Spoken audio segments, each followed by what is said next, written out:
Archon presents a Ghost Logic game.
And we're live.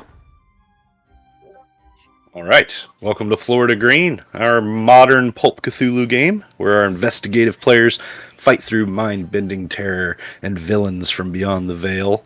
I'm Matt, aka Ghost, and I'm with my very talented friends and players, Archon, Kizik, and Allie.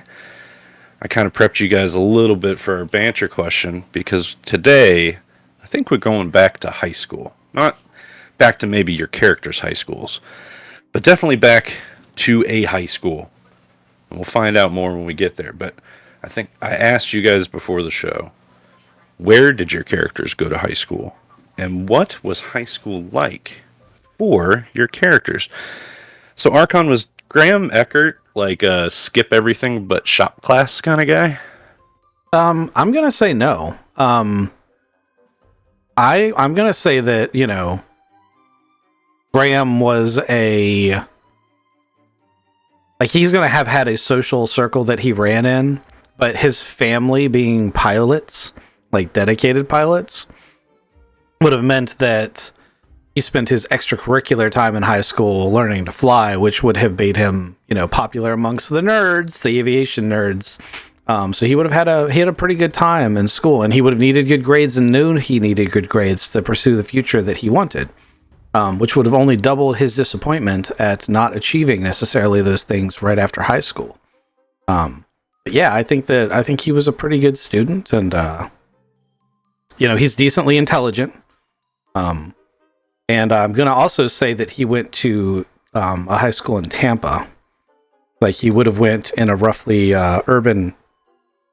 He would have went to a urban school because his parents were involved in commercial aviation, so they would have been flying out of one of the major airports.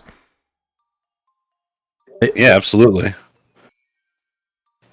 So yeah, that makes perfect sense. So Graham Eckert is basically a Florida native. I don't know if we ever really said that, but that sounds like what it's going on. Yeah, when I wrote his backstory, he is a native to the area. Nice. Okay. And a city around Tampa, or even Tampa in general. Back when Graham would have been in high school, is that the 90s, right? Did I do the age right? He's 32, so yeah, It'd be in the 2000s then. For high school it would have been mid to late. Sorry, I rewound too hard for him. I took him all the way back to birth, and I was like, no, that's way too late. Right. No, but yeah, the late 2000s, that makes sense. And then, yeah, he would have been around for like all the crunk music at prom. Oh man. I'm- Go ahead. I was gonna say I am gonna say his love life was probably abysmal though,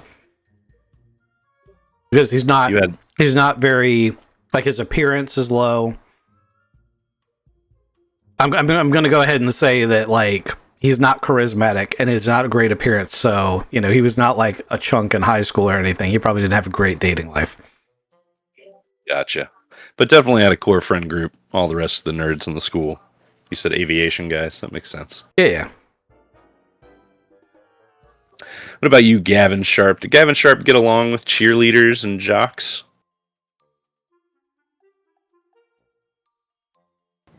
Old Gavin, he grew up on the boat. So no high school for you, Gavin? At 15, Gavin watched his father fall off the boat, get pulled under the water, and never come back again. And then he spent the next couple of years helping his younger brother, and he would cook for him, send him off to school, and then Gavin would go sit and hunt in the swamp. He had a very antisocial life. So you didn't graduate, no GED? You probably just dropped out then, huh? I never. You don't need a GED to pilot I forget my name. The Siren's Lure. Siren's Lure, yeah. Okay, so Are you sure about that? yeah, I don't know about that. Yeah. In the real world, there might be rules. Yeah, that's pretty unlikely. You know, intercoastal waterways and ships captains certify. I don't know certifications, but I got a guy who signed off on my certification. there you go. As long as you've got a competent person that trains you properly, you can do anything you want. That's what I need. But no, damn man, like that really kind of sinks for Gavin. No prom, no high school life. You know, so.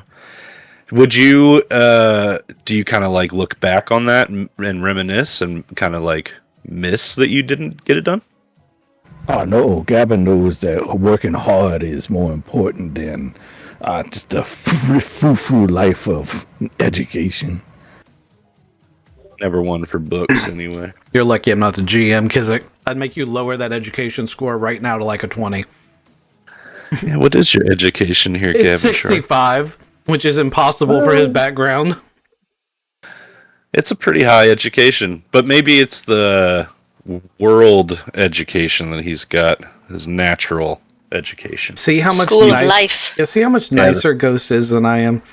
The school of hard knocks. Did Stella Boudreaux go to the school of hard knocks? She was definitely homeschooled.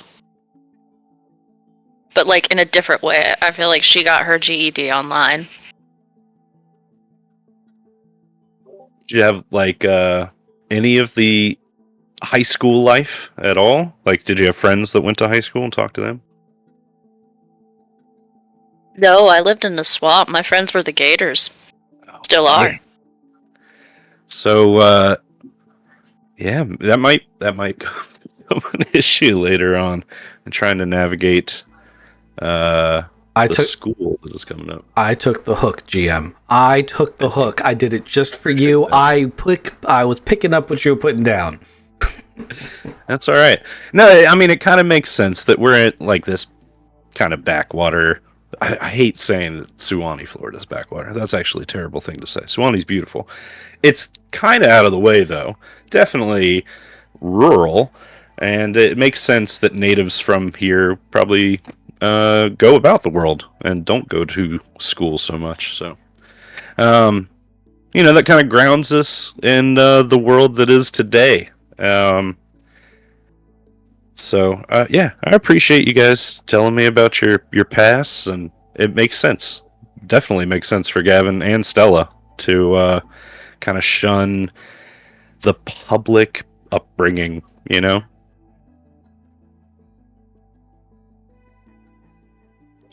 Is somebody doing a sound check? Do we sound all right? I was waiting for Kizik. You sound beautiful. Since Ghost is GMing and it'll be more difficult for him, I can try to... Oh no, I'm streaming. I can't do that. I can mute myself and use my phone. I'll check it. It sounded good. Okay, cool. Yes, Because it can check. but no, because it can't check himself. That's the problem. I can't check myself. That's the problem. There's rules. We have rules, damn it. No, he can't hear himself, and he's the one. Like the rest of us, very rarely have issues. He's the one. He's the one that's been having issues. So I gotta check him. Of course, now that I said that, it'll be someone else. All right, well, while he's muted and checking, we'll go ahead and do luck refresh rolls per our Pulp Cthulhu mechanics. Every episode, we start with a luck refresh. So each of you are going to roll that D100 percentile dice. You compare that to your current luck. If that roll is higher than your current luck, you add 2d10 plus 10. So Kizik, what'd you roll? I hit the roll button. I rolled a 70. I have an 82 in luck, so that means I don't get 2d2 plus 10, but I get a d10 plus 10 plus 5. 1d10. I remember the rules. Yes, sir. So I got an extra 6 luck. Hey, that's real good. Put me up to an 88. And I'm going to keep talking because that's what they're doing the sound check for. I might even slip into old Gavin's voice because that's the thing that's going to be making noise on the live stream. And I'm doing a lot of talking now. I can make some guitar sounds too.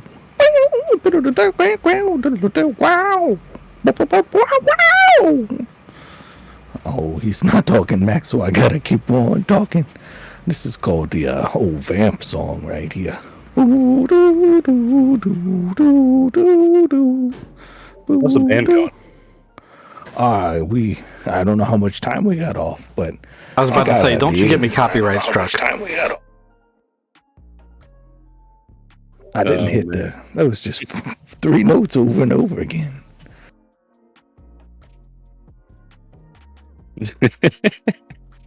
For the record, that is of one of the most copyright struck 3 notes on YouTube. Like it's in the top 10. And yeah, they can do it for that. I don't know if they'll play that back and be like, oh yeah, that's definitely straight out of the show. Absolutely profiting off that. Yeah, we're making tons of money over here. I mean, it's an algorithm, and if the algorithm has struck people for singing happy birthday, I'm pretty sure it could do that. But yes, your sound is coming through loud and clear. I was just going to let you keep going up until you did something that made me say something, which you did, because I was really enjoying your let me fill the sound thing. I was like about to hit unmute and say, no, you're good. Then you were like, oh, I got to fill this song. And I'm like, let's see how far this goes. It would be insane if the rest of us just stayed off mic and had him 4 hours. All right, guys, just sit down here. Gavin can kicker this one. He does the recap. First, we're talking about going to school, and then we did something last time. Oh, last time there was a big old scary house, but it was a beautiful house. If I remember, we had to make sure that the house is pristine. You're not possessed anymore. I know, but I remember it because it was really good. I also remembered that I also have agoraphobia. That's a tough word to say. The agoraphobia, and I don't like leaving my house. And now that house was kind of important to me for a little bit, I like it, and I want to put some antiques on the old Siren's Lure. But we're talking about the house, so I love the house a lot. There's a lot of spray painting from robots that were going inside the house. We got a cool bomb sniffing robot. No, it's not a bomb. It's a bomb diffusing robot. It can't sniff. That would be silly for a robot to sniff. But I was obsessed with the house, and I really wanted to clean it up. And I wasn't even the first person to go into that house, which is the best thing to happen from all of last episode. Because Stella, she wanted to go in the house too. She said, it's not that scary. I could just go on in there. And I said, I'm right behind you. So even though I really wanted to go in the house, I wasn't the first one in the house. And then we just went into the garage, which is also not inside the real house.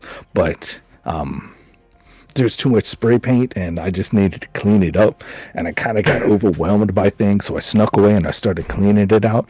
And then my best friend shot me through a mirror, but I wasn't done cleaning up the house yet, so I started putting the fragments of the glass back together, and then I was dragged away while I was doing such a good job putting those fragments of the house back together, and then they gave me a bunch of bourbon and tied me up and left me in the back of a car, and I don't remember what happened next.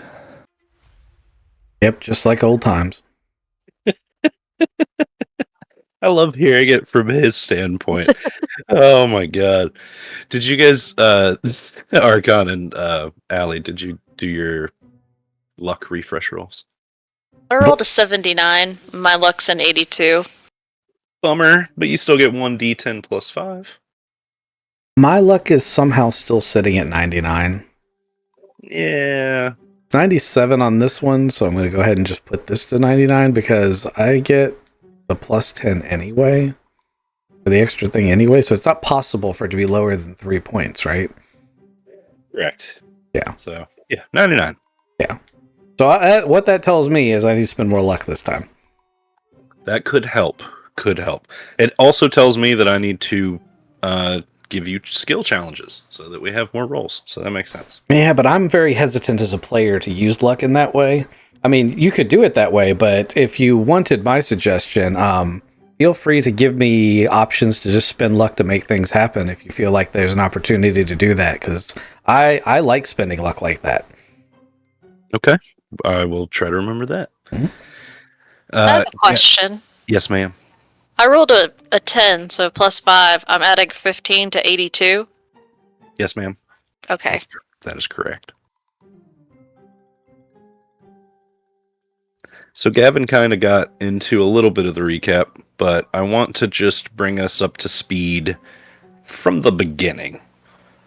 And it won't take too long. I didn't write it all out, but you guys were drawn into the chaos of Florida Green by what seemed like a simple favor. A college kid's request to help catch invasive pythons in the swamp.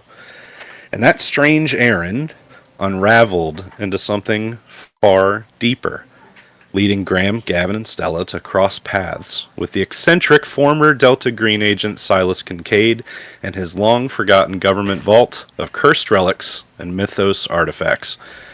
That vault has made you guys now span continents, from a haunted jungle village in Honduras and its temple to a dark fertility god, to the neon-soaked chaos of Tampa's underground street racing scene, where you guys battled for control of that ancient spine of the Saracen. And most recently, your investigations took you to 1206 Spooner Avenue in Meadowbrook, New Jersey. And like Gavin said, it was a house with secrets that defy logic and threaten sanity. And Stella saved the day with a mythos artifact that she had that Silas Kincaid had given to her. So we're back up to speed now. I think we're about 6 weeks from the time of Meadowbrook, New Jersey and 1206 Spooner Avenue. So in the past 6 weeks, I want to catch up with you and figure out what you've been doing. If you've been doing any of like the cool downtime tasks like getting back to nature or establishing a bond or going to therapy or working on the band. You can also indulge a personal motivation or take some special training, or you can just study the unnatural for 6 weeks. I just kind of want to know what each of you has been doing. It doesn't even have to be on that list. Let's start with Archon and Graham Eckert. May I ask a question? Sure. What does... You just did. Yes, ma'am. Touche. I asked 2 questions. You just did. So what is involved in the taking special training? Like, is that like you can increase stats or something outside of, you know, the normal way that we do it? Also, are we leveling up? I have some check marks here. you've got some check marks there, and this 6-week period is a perfect time to level up. So that's where this was going anyway. If you want to take some special training in the 6 weeks, basically what you do is you pick a skill set, and we come up with some vignette backstory stuff on why you would roll against that skill set, and then you're going to roll it just like you would with a level up, but it's completely on its own. So you could do your level up first, then try to figure out what skill and training you want to level up again, and then do that for your 6 weeks. So Does that make sense? So let me give you the example. Let me know if this fits. I've noticed that computer use is a very valuable skill, and that we don't always have enough of that. Even though we have, Stella does have that ability, but it's not always enough for her to have it. So I would like Graham to learn it, maybe even learn it from Stella, depending on whether or not she's amenable to that, or the GM thinks it's a good or bad idea.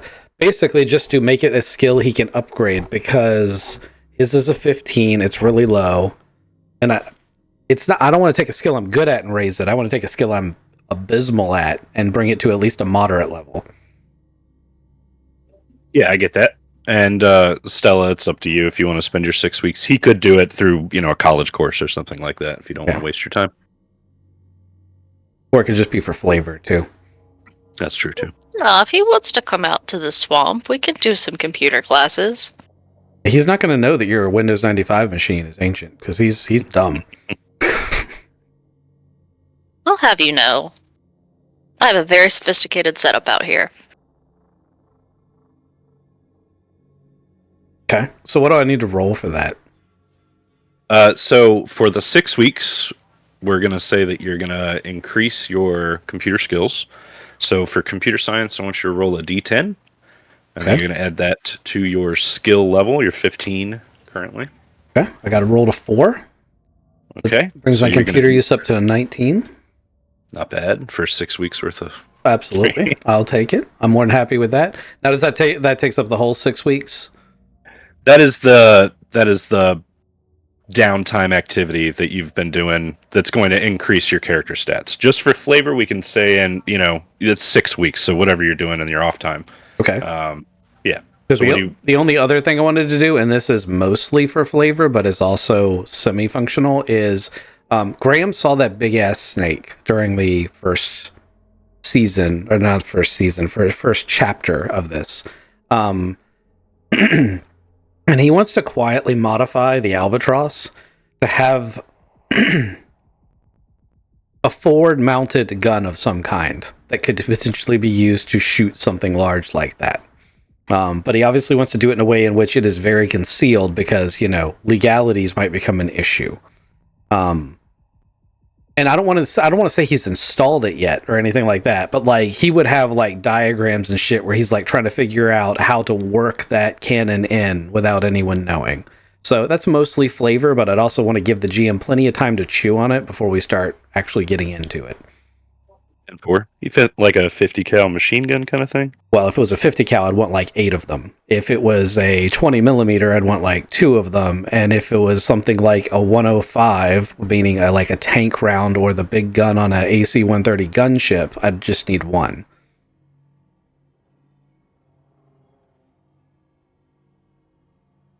We can chat more about the specific calibers, because obviously this is something I know a ton about. I could talk about it a lot, but I don't want to waste time on the session doing that. I just wanted to establish that it's being thought of and get the GM's mind rolling on it. Yeah, I get you. All right. I have noted that down, and that is a good project for Graham Eckert to do for his 6 weeks and his computer science stuff. Thank you. Good deal. Stella, have you thought about what you would like to do for 6 weeks? Do you want me to give you the list again? Yes, please. Okay. So my list was back to nature, establishing a new bond, go to therapy, improve a skill or stat, indulge a personal motivation, do some special training, stay on the case, or study the unnatural.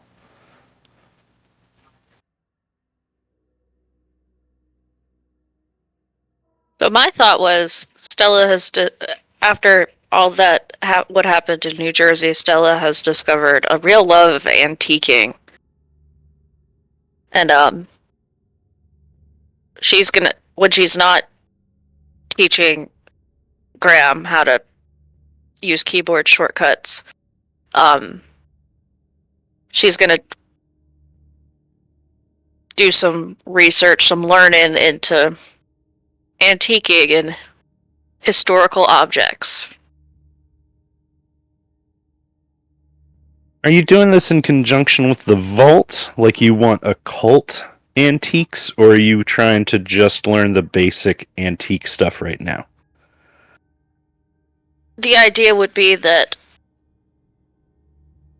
if eventually I would know about like the antiques in the vault,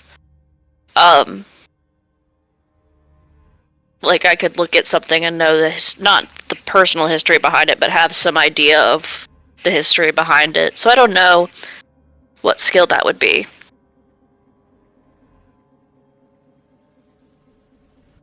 Gotcha. I'm looking through skills right now. It's usually like a history is a history, right? And that's always but you're talking about like a specific, maybe appraise. Yeah, Kizik, appraise would be a good one.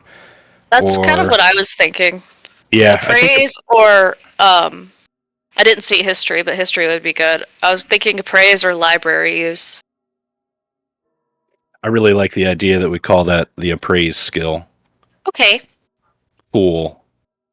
Yay. Just like before, if you want to increase that skill for the next 6 weeks, that's going to be a D10 of improvement. Hopefully you get a 10.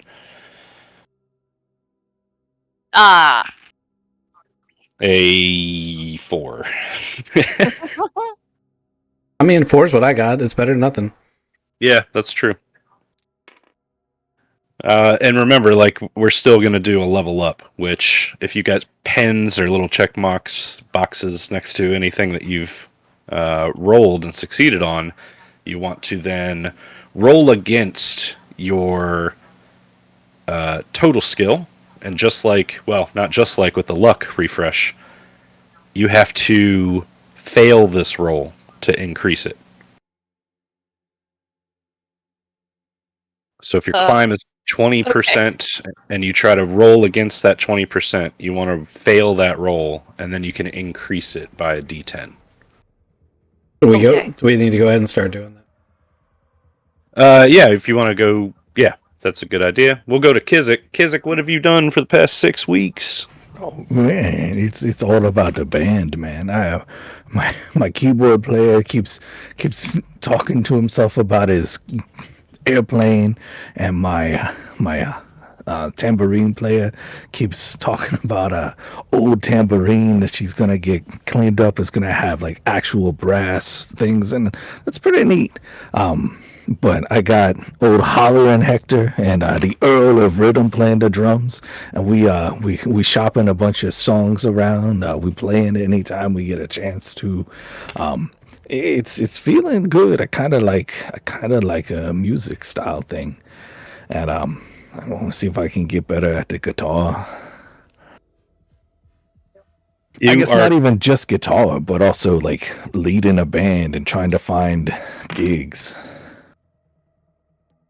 You find over the next 6 weeks that your practices are taking less time to sound good, and you guys are all getting a good rhythm for the band, and you're feeling great about playing together, and you're all pretty excited about this, right? I mean, Stella and Graham, I didn't really get anything in the last 6 weeks from your little vignettes, but are you excited for the band? You're happy to be there? Yeah, absolutely. Oh, hell yeah, tambourine is my passion. I mean, I imagine that Graham is not very good at the keyboard, but he's enthusiastic. Well, it comes down to I don't want to be mean about it, right? But really, Gavin and his guitar are kind of carrying the band, and everybody can see that. But everybody is enthusiastic and having a good time. So, Gavin, it's not hard for you to find a gig. And the first time that you guys all play together in public, there's 300 people that show up. which is insane for like the first gig of a band. But word travels in and around Suwannee, and Earl and Hector's families come too, which are pretty large families, and everybody has a great time. And you guys rock the house. You do a great show, and it's not like it's not weird. The band plays, little fog machine rolls, and Gavin gets up there 7 string sharp, playing his his artifact, and everybody is infatuated, encapsulated. No, I don't know if that's the word. Captivated. That's the word. I forgot one foot on the amp. Got the just. Got the power stance. Oh, it's big. So do you want to use your 6 weeks to improve skills or stats, or do you want to establish a new bond with this band? Name the band and make it one of your bonds. Yeah, I want a new bond as a band. The band is called Groovin' in the Glades.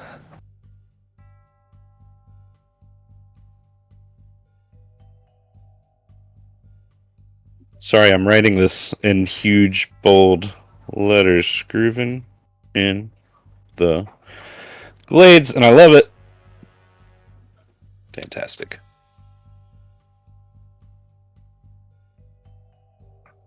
Might even see a newspaper headline. Quick question. What are we rolling to level up? Yeah. Alright, so all of the pins that you've been putting on there should have been from things that you have succeeded. Passed, yep. So, you want to roll against the largest number on your sheet. So, like Kizik here has first aid, he has 62 in it. So he's going to roll against his 62, and he wants to fail this check, because if he fails it, he can add a D10 and make that 62 go up to a... He did fail it. Look at that. He rolled a 70. Ladies and gentlemen, he gets 4 points in first aid, and that's a level up. 66. That's beautiful. Hopefully you guys are having your sheets that can be edited and all that. Yep, I rolled crap on almost all my check marks, but the golden hidden gem, I failed my spot hidden, which was already 75, and then I rolled a 10. So, Ooh, guys, I see things now. Don't come in this house. Kizik, some LASIK. the one thing you cannot roll against during your level up is your mythos score. And I'll tell you why. Your mythos goes up as your sanity goes down, and your mythos score cannot be any bigger than your sanity negative from 99, if that makes any sense. I probably said that way stupid, but I can explain it better. So if I have a sanity of 33, I could have a max of 60. 6 mythos, yes. And I can't roll against it. It's just a 2. Yeah, during this level up, you cannot increase your mythos. Your mythos will go up during story times. I was pretty proud. I would spend, 10 luck to get the past mythos score? You sure did. You can keep it checked, because it's good for me to know that you do have a success in it. You might need that.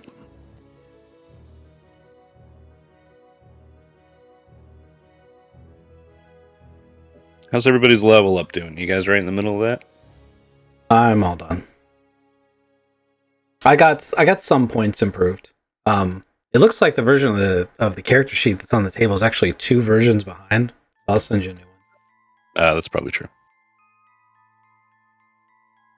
I'm doing math I'm doing finger counting, so it's going. I guess you could say it's going pretty well. I learned with finger counting too. Actually, did you guys ever do the number dots? Where the points on each number is how you count the numbers? That's how I got screwed up. Number points is what they used to call it. Anyway, as you guys are going through your level ups, Silas Kincaid will call you guys. It's a Sunday the 20th, if that means anything to anybody. It's October. It doesn't really matter, but it does matter kind of for this next handout and everything that I hand you. But Silas will contact each of you and request that you meet an FBI agent by the name of Thomas Carson at your Suwannee warehouse. So, we're all going to meet up here at our quote-unquote conference room at our Suwannee warehouse. You guys are out front, all cooking around a fire. Gavin Sharp's got a barbecue usually going, and you got the albatross in the hangar and the Siren's Lure all kind of like ported up. When a rental car pulls in, and a man steps out that you guys might actually recognize if you remember a couple sessions ago, where this man was seen. Do you remember him? I do remember us running into him, but I can't remember what the context was. And I obviously didn't take good enough notes. Oh, he was at that boat. Oh, I might not have seen that. I was underwater. That is where he's from. He was at the Tampa Port Authority while you guys were fishing out your sea containers. Oh. And he was associated with the drug cartel yacht that was out in the bay with you.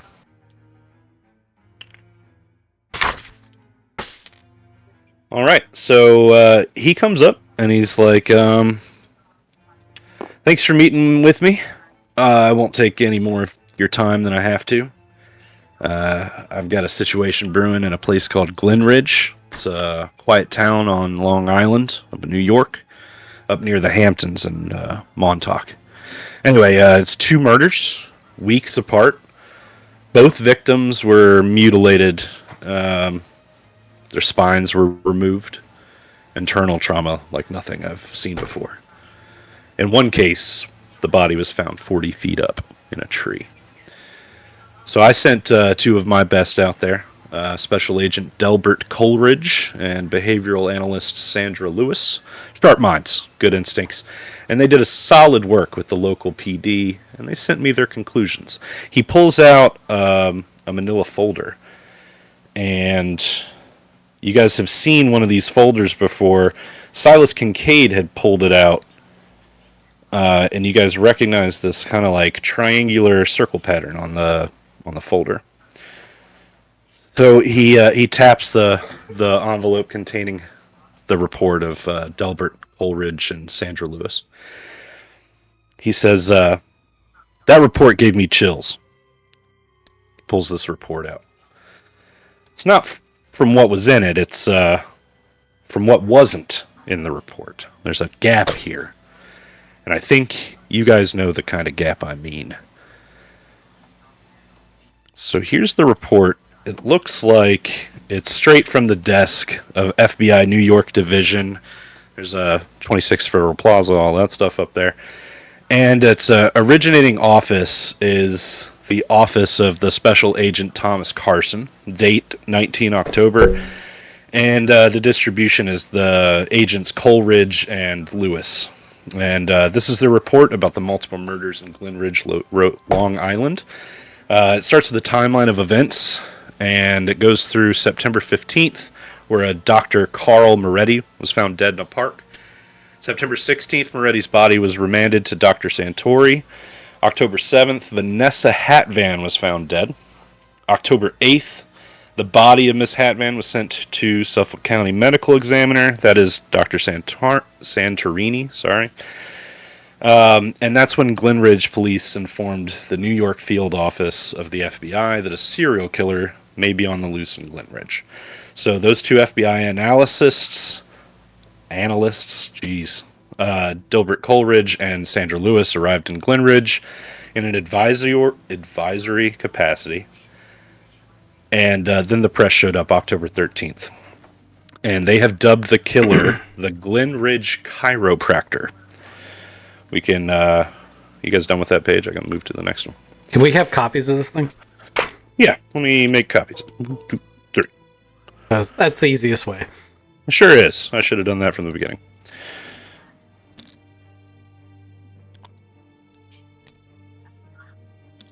All right, so page number 2 kind of outlines Carl Moretti. He was victim 1, and how they found him.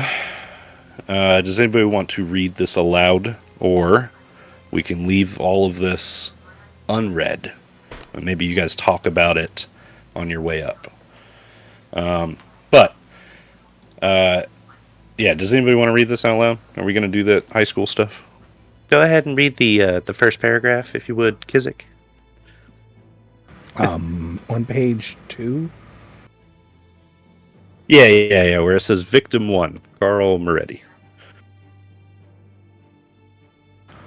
Oh, Carl Moretti, who was found dead on September 15th. Dr. Carl Moretti, 45, was reported missing by his wife Caroline Moretti when he did not return home from work that evening. His body was found in a culvert on the property of a small wooded park on the Great Peconic Bay. Oh, that's a tough one there. Peconic Bay by Glenridge. Yep. Peconic. That's what I'm saying. I'm sorry, teacher. By the police officers at 11:47 p.m. after a jogger reported the remains. Moretti's spine has been forcibly removed. Oh, no. Oh, that's my paragraph. Sorry, teacher. You're getting ahead of yourself, see? This is how we get excited about reading. We don't have to read this whole thing, but basically his spine was removed with his head, shattering all of his ribs. His head was gone, but then located later, lacking a jaw, and both eyes had been gouged from the head. Now, this line here, a strange gray polymer, was removed from beneath the doctor's fingernails. That's important because on the last page, you can see the report on the gray polymer. But I'll let let's see. I'll let Archon. Can you start with victim 2, Vanessa Hetvan?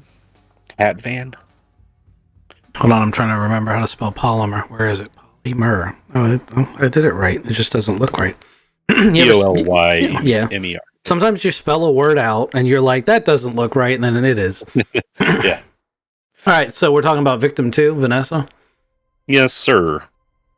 Vanessa Hatven, 41, was found on October 7th, suspended from a tree on the property of Glenridge High School, where she worked as a librarian. Her body was in much the same state as that of Dr. Moretti, including the substance beneath her fingernails. However, her head was not recovered. Okay, so she's found hanging, suspended from a tree, so not necessarily hung by the neck. Her head was not recovered, so she wasn't hung, she was tied up. She was not married and had not dated anyone for a couple of years. How that's immediately relevant, I'm not sure. Her parents lived in Orlando, Florida. It's weird what the FBI picks up on. Now, that report of the polymer on the last page, Allie, would you mind giving me that one? Sure. As noted earlier, the substance recovered from beneath the fingernails of the victims could not be clearly identified. The FBI came to the hesitant conclusion that the substance was some kind of complex organic polymer previously unknown to science. Shall I keep going? Nah, you're good. We're good. So this is where, the special agent, Carson, he looks at you and he says, now that gray organic polymer was pulp-like, complex, biological but not a plant, animal, fungal, or microbial. Quantico Labs couldn't classify it. It doesn't match anything on file. Right now, we've officially chalked it up to contamination of evidence. But this is where you come in. I reached out to Silas Kincaid, and he vouched for each of you. And officially, you're all FBI agents working for the Bureau anyway. So, I need you to go up there and help out Glenridge PD. Glenridge doesn't care who solves this, just that it gets solved. And I trust you to know how to do that without opening doors best left shut. So if this is a human killer, you find them. If it's something else, you stop it. No press conferences, no weird autopsy reports leaking to Reddit. You close the case, and you give the local PD an answer that they can understand, even if it's not the truth. But I need you to leave today. Get up there tonight and meet the Glenridge Police Department. This is your case now, so don't let a third body hit the ground.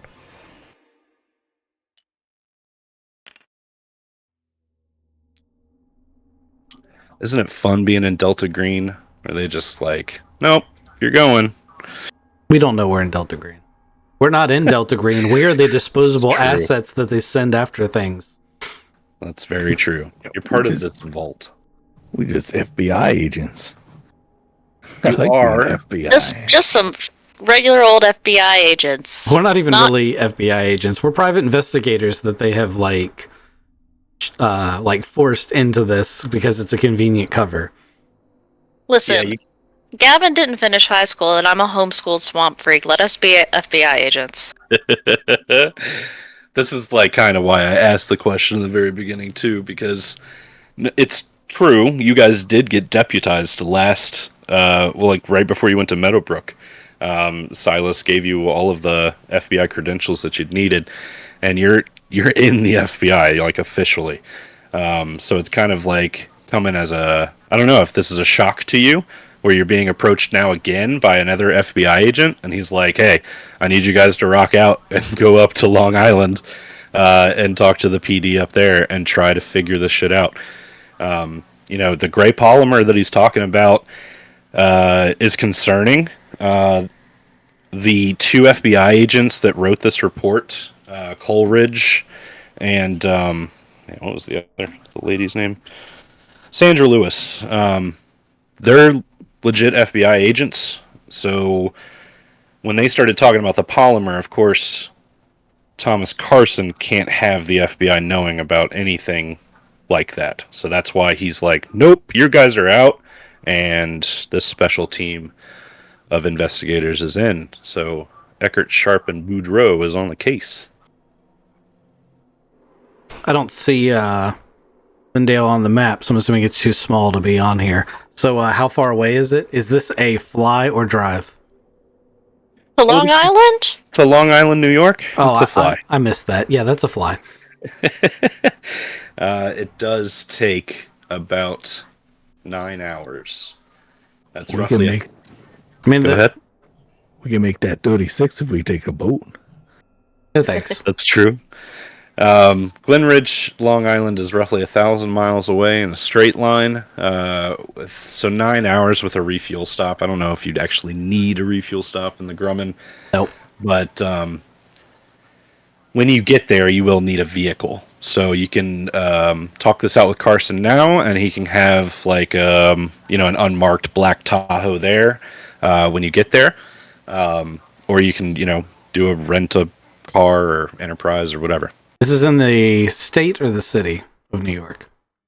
So it is the state of New York. Long Island. It's Long Island's part of where the Hamptons are and Montauk Bay. The actual city of Manhattan is all the way to the west. I'll show you the map. We'll get there. Okay. Sorry, did you say Carson doesn't want doesn't want the FBI to know about the gray polymer, and that's why he's come to us? Correct. Okay, just making sure I heard you correctly. Yeah. Do you want to give me a hument on Carson here real quick? Maybe I can dive a little deeper. Huh?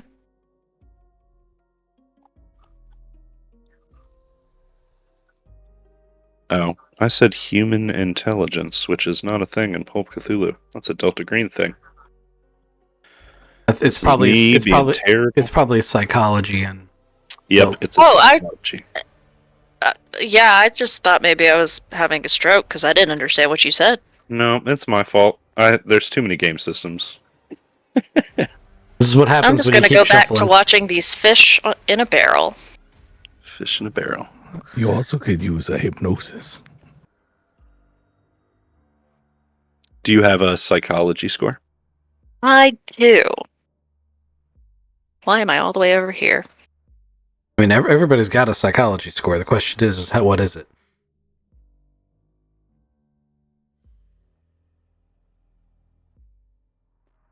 Stunning. My psychology's 49. I just rolled a 46. Ooh, nice. Mm-hmm.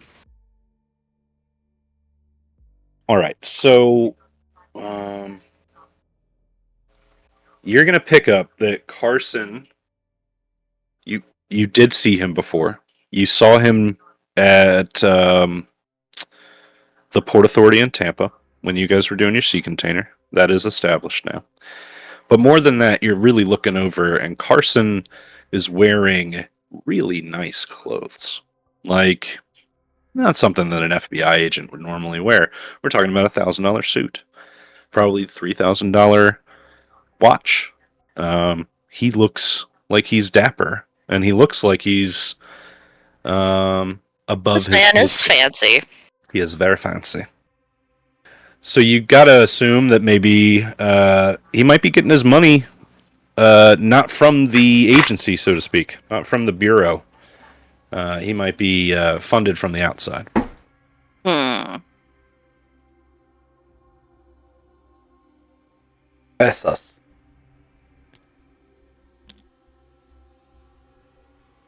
I'm already loading weapons and equipment on the plane. All right.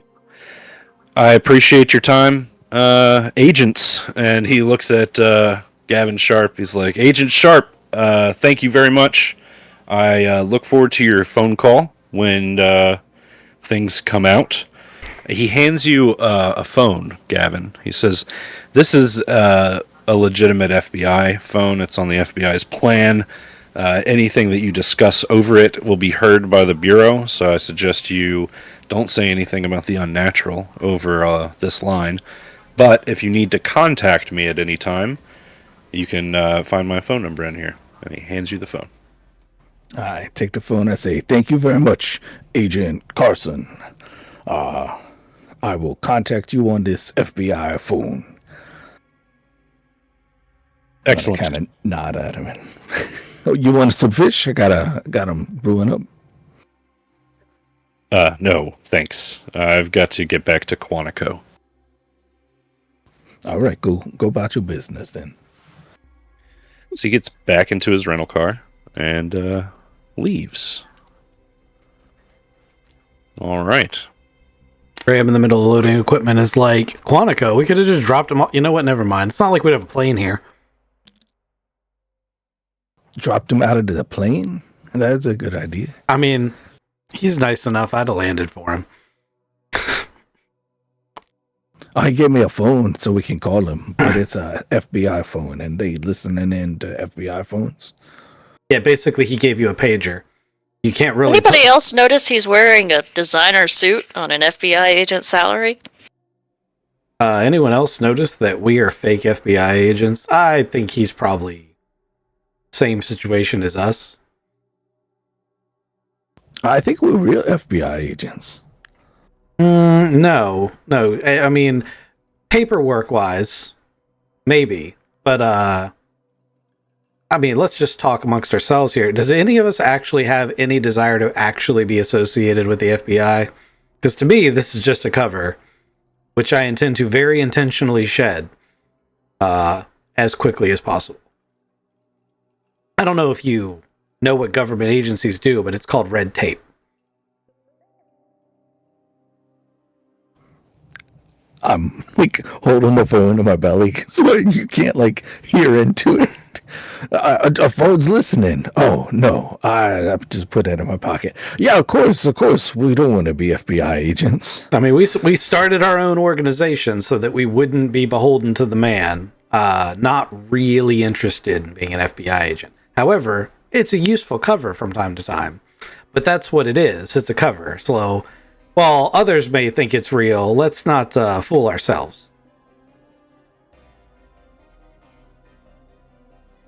Yeah, I never been approached. I'm sorry, I got carried away with it.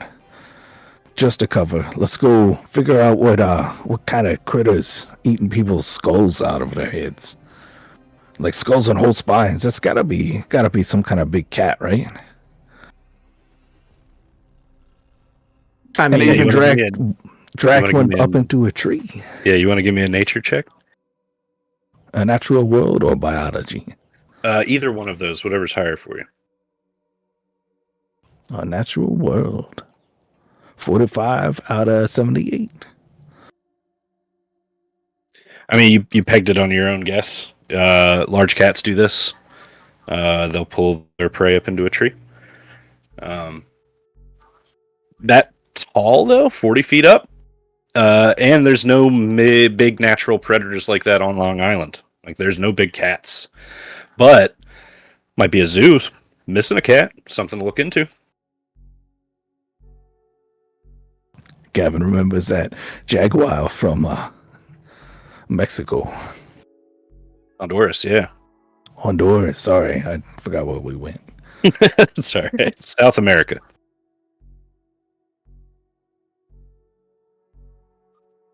All right, so you guys are, it sounds like you're loading up into the plane. Graham's got some gear that he's putting in. Anything special? So I'm assuming that we're going to have FBI resources for some of it, but we also don't want to tip them off to anything. So I'm assuming that I'm hunting some sort of cryptid style animal. Beyond the fact that obviously I'm bringing my Tesla rifle and the assortment of regular firearms I have, I suspect we would want kits that could test biological stuff. Maybe the vault has some kind of fancy, like, I can put hair or blood or samples or something in. It'll tell me if it's a specific type of, like, cryptid that it knows of. And then, of course, I got all the paranormal kit and stuff in duffel bags. But I don't know if that's going to be useful this time.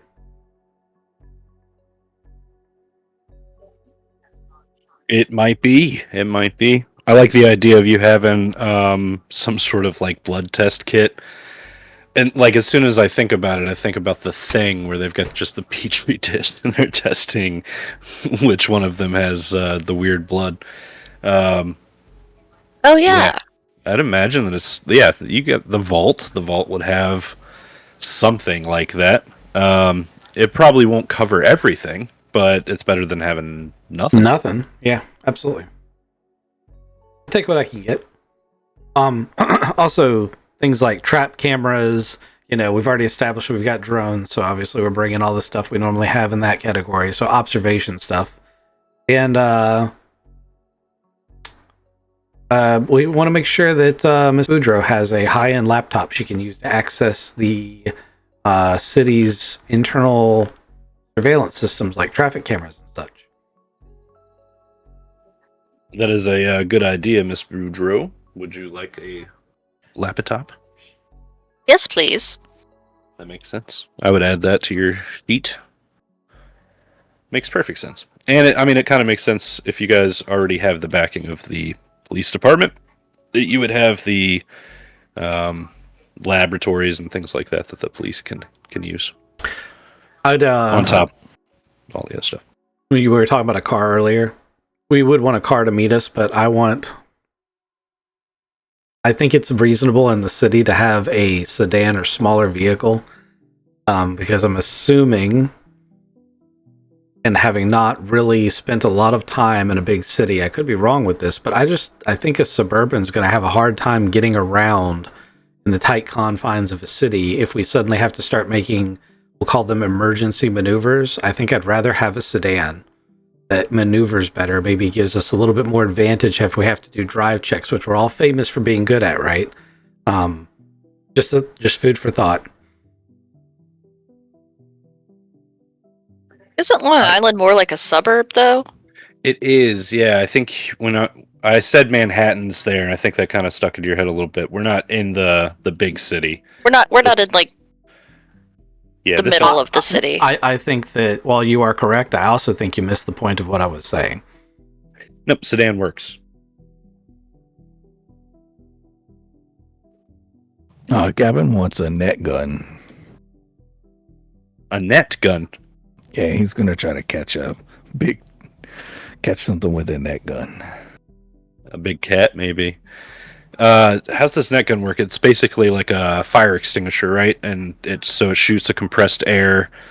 It's not a flechette, but it's the net holder thing, and this thing expands, right? That's the way I imagine it. Yeah. Gotta sneak up on it, and then it just shoots a net around it. It's got like weighted edges of the net, and it just tries to tangle everything up. How much does this net weigh? You have the ability to add weights to it, so what do you want its weight to be? What's its net weight? Oh man, there's an Amazon net gun. Sorry, trying to find like a realistic thing. I'm going for a big cat though. It's got to be pretty heavy, at least 20 pounds, maybe A 20-pound net? Yeah, I think that's 20 pounds getting launched from compressed air gives it like a range of 15, 20 feet. Okay, I'd buy that for $1. That sounds legit to me.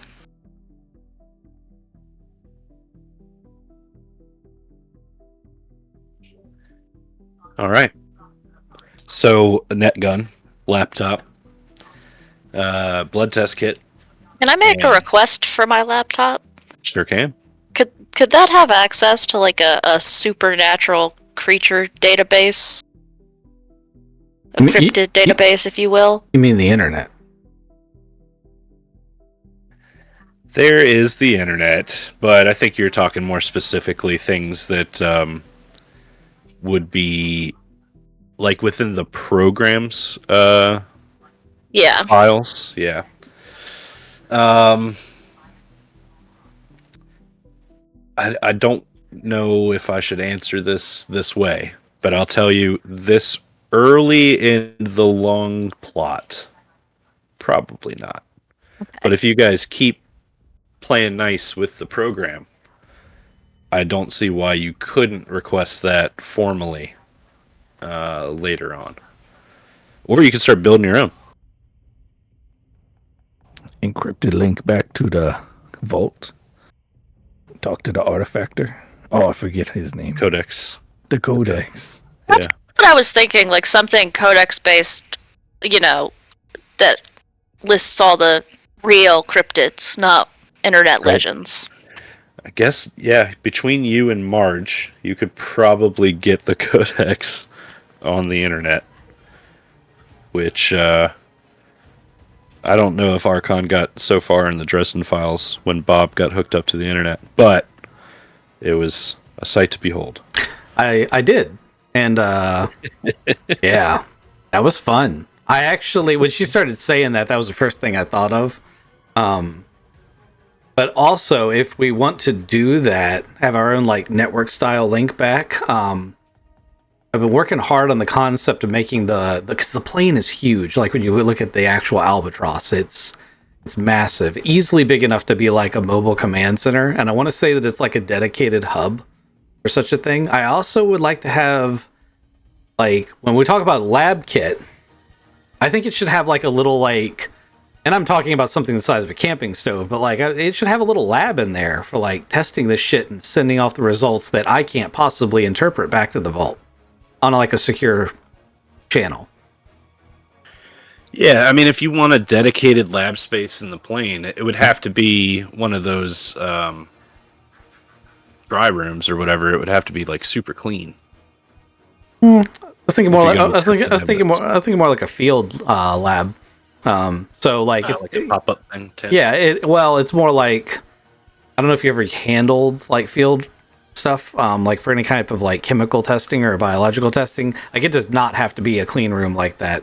They expect that when you're picking stuff up off the ground to get it tested, that it's going to be contaminated to a degree. But really, the thing that it gives me beyond just having a bag in my pocket where I can send it is the ability to transmit. Like, I don't have to mail it or send it through the FBI. I love the ability to go back to the plane, put it in a thing, and then magically Marge and the Codex and everyone back in the vault can be like, oh, well, that's a blah, you know? Gotcha. And that's mainly just for flavor, because we kind of already established we had that ability. I like the idea of it being done that way. Yeah, lab and a plane. Makes sense. Also, Gavin knows a lot about a trail cam. He's going to help set up some trail cams to find his cat.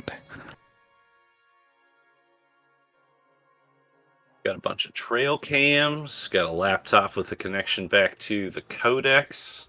This past 6 weeks has been busy. And now, you're all loaded up in the HU-16 Albatross. We call the Codex, or does he have a name? He doesn't officially have a name. It's always been Codex to him. Okay. I don't have my notes with me, so I'm going to ask a lot of questions that may seem silly. Oh, that's okay. No worries. All right. Does anybody else want to do anything else before we start redlining our way to Long Island?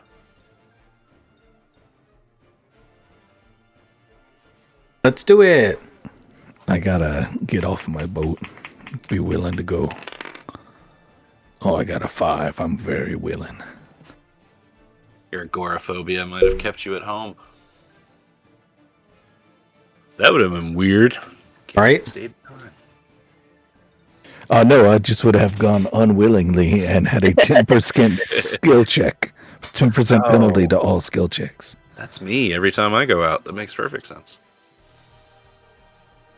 So I kind of redlined this map down here, but from Suwannee, which is just north of Tampa, up to the Long Island of New York, just over 1,000 miles if we do a straight line, and we can stop and refuel once. We still get there in about 9 hours. Do you guys want to discuss anything on this 9-hour flight with a refuel stop? Technically, it shouldn't have to refuel, but let's say we refuel so we can stretch our legs, because, I mean, it's a hell of a flight. Yeah, you don't have to refuel. I'm also the only pilot, so I probably need to take 5 minutes.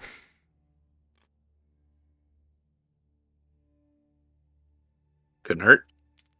Get a couple drinks in. Did Jasper come? Of course.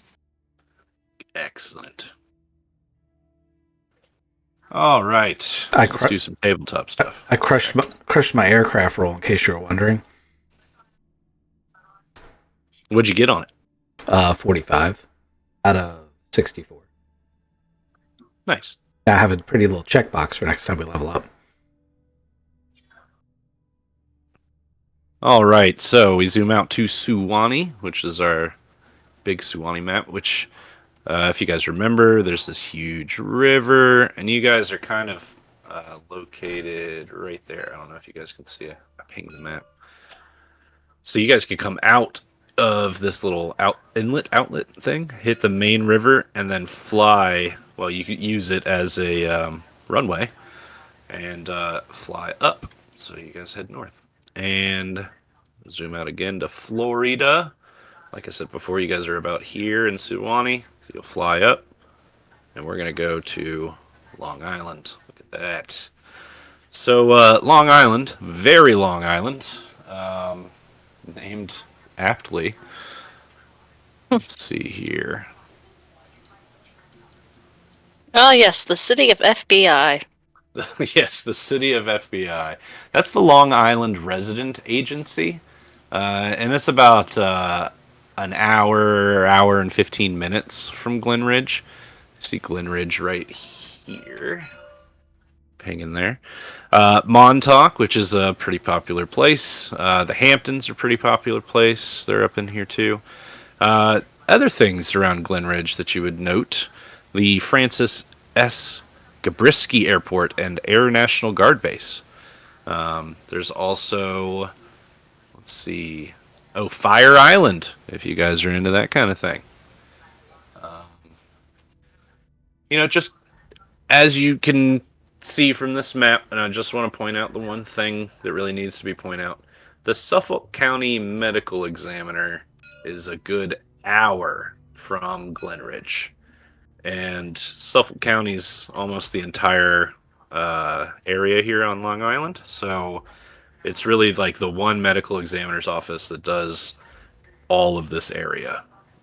So the guy is like hard to get a hold of. But yeah, you guys will come in and land, and let's get you to Glenridge proper.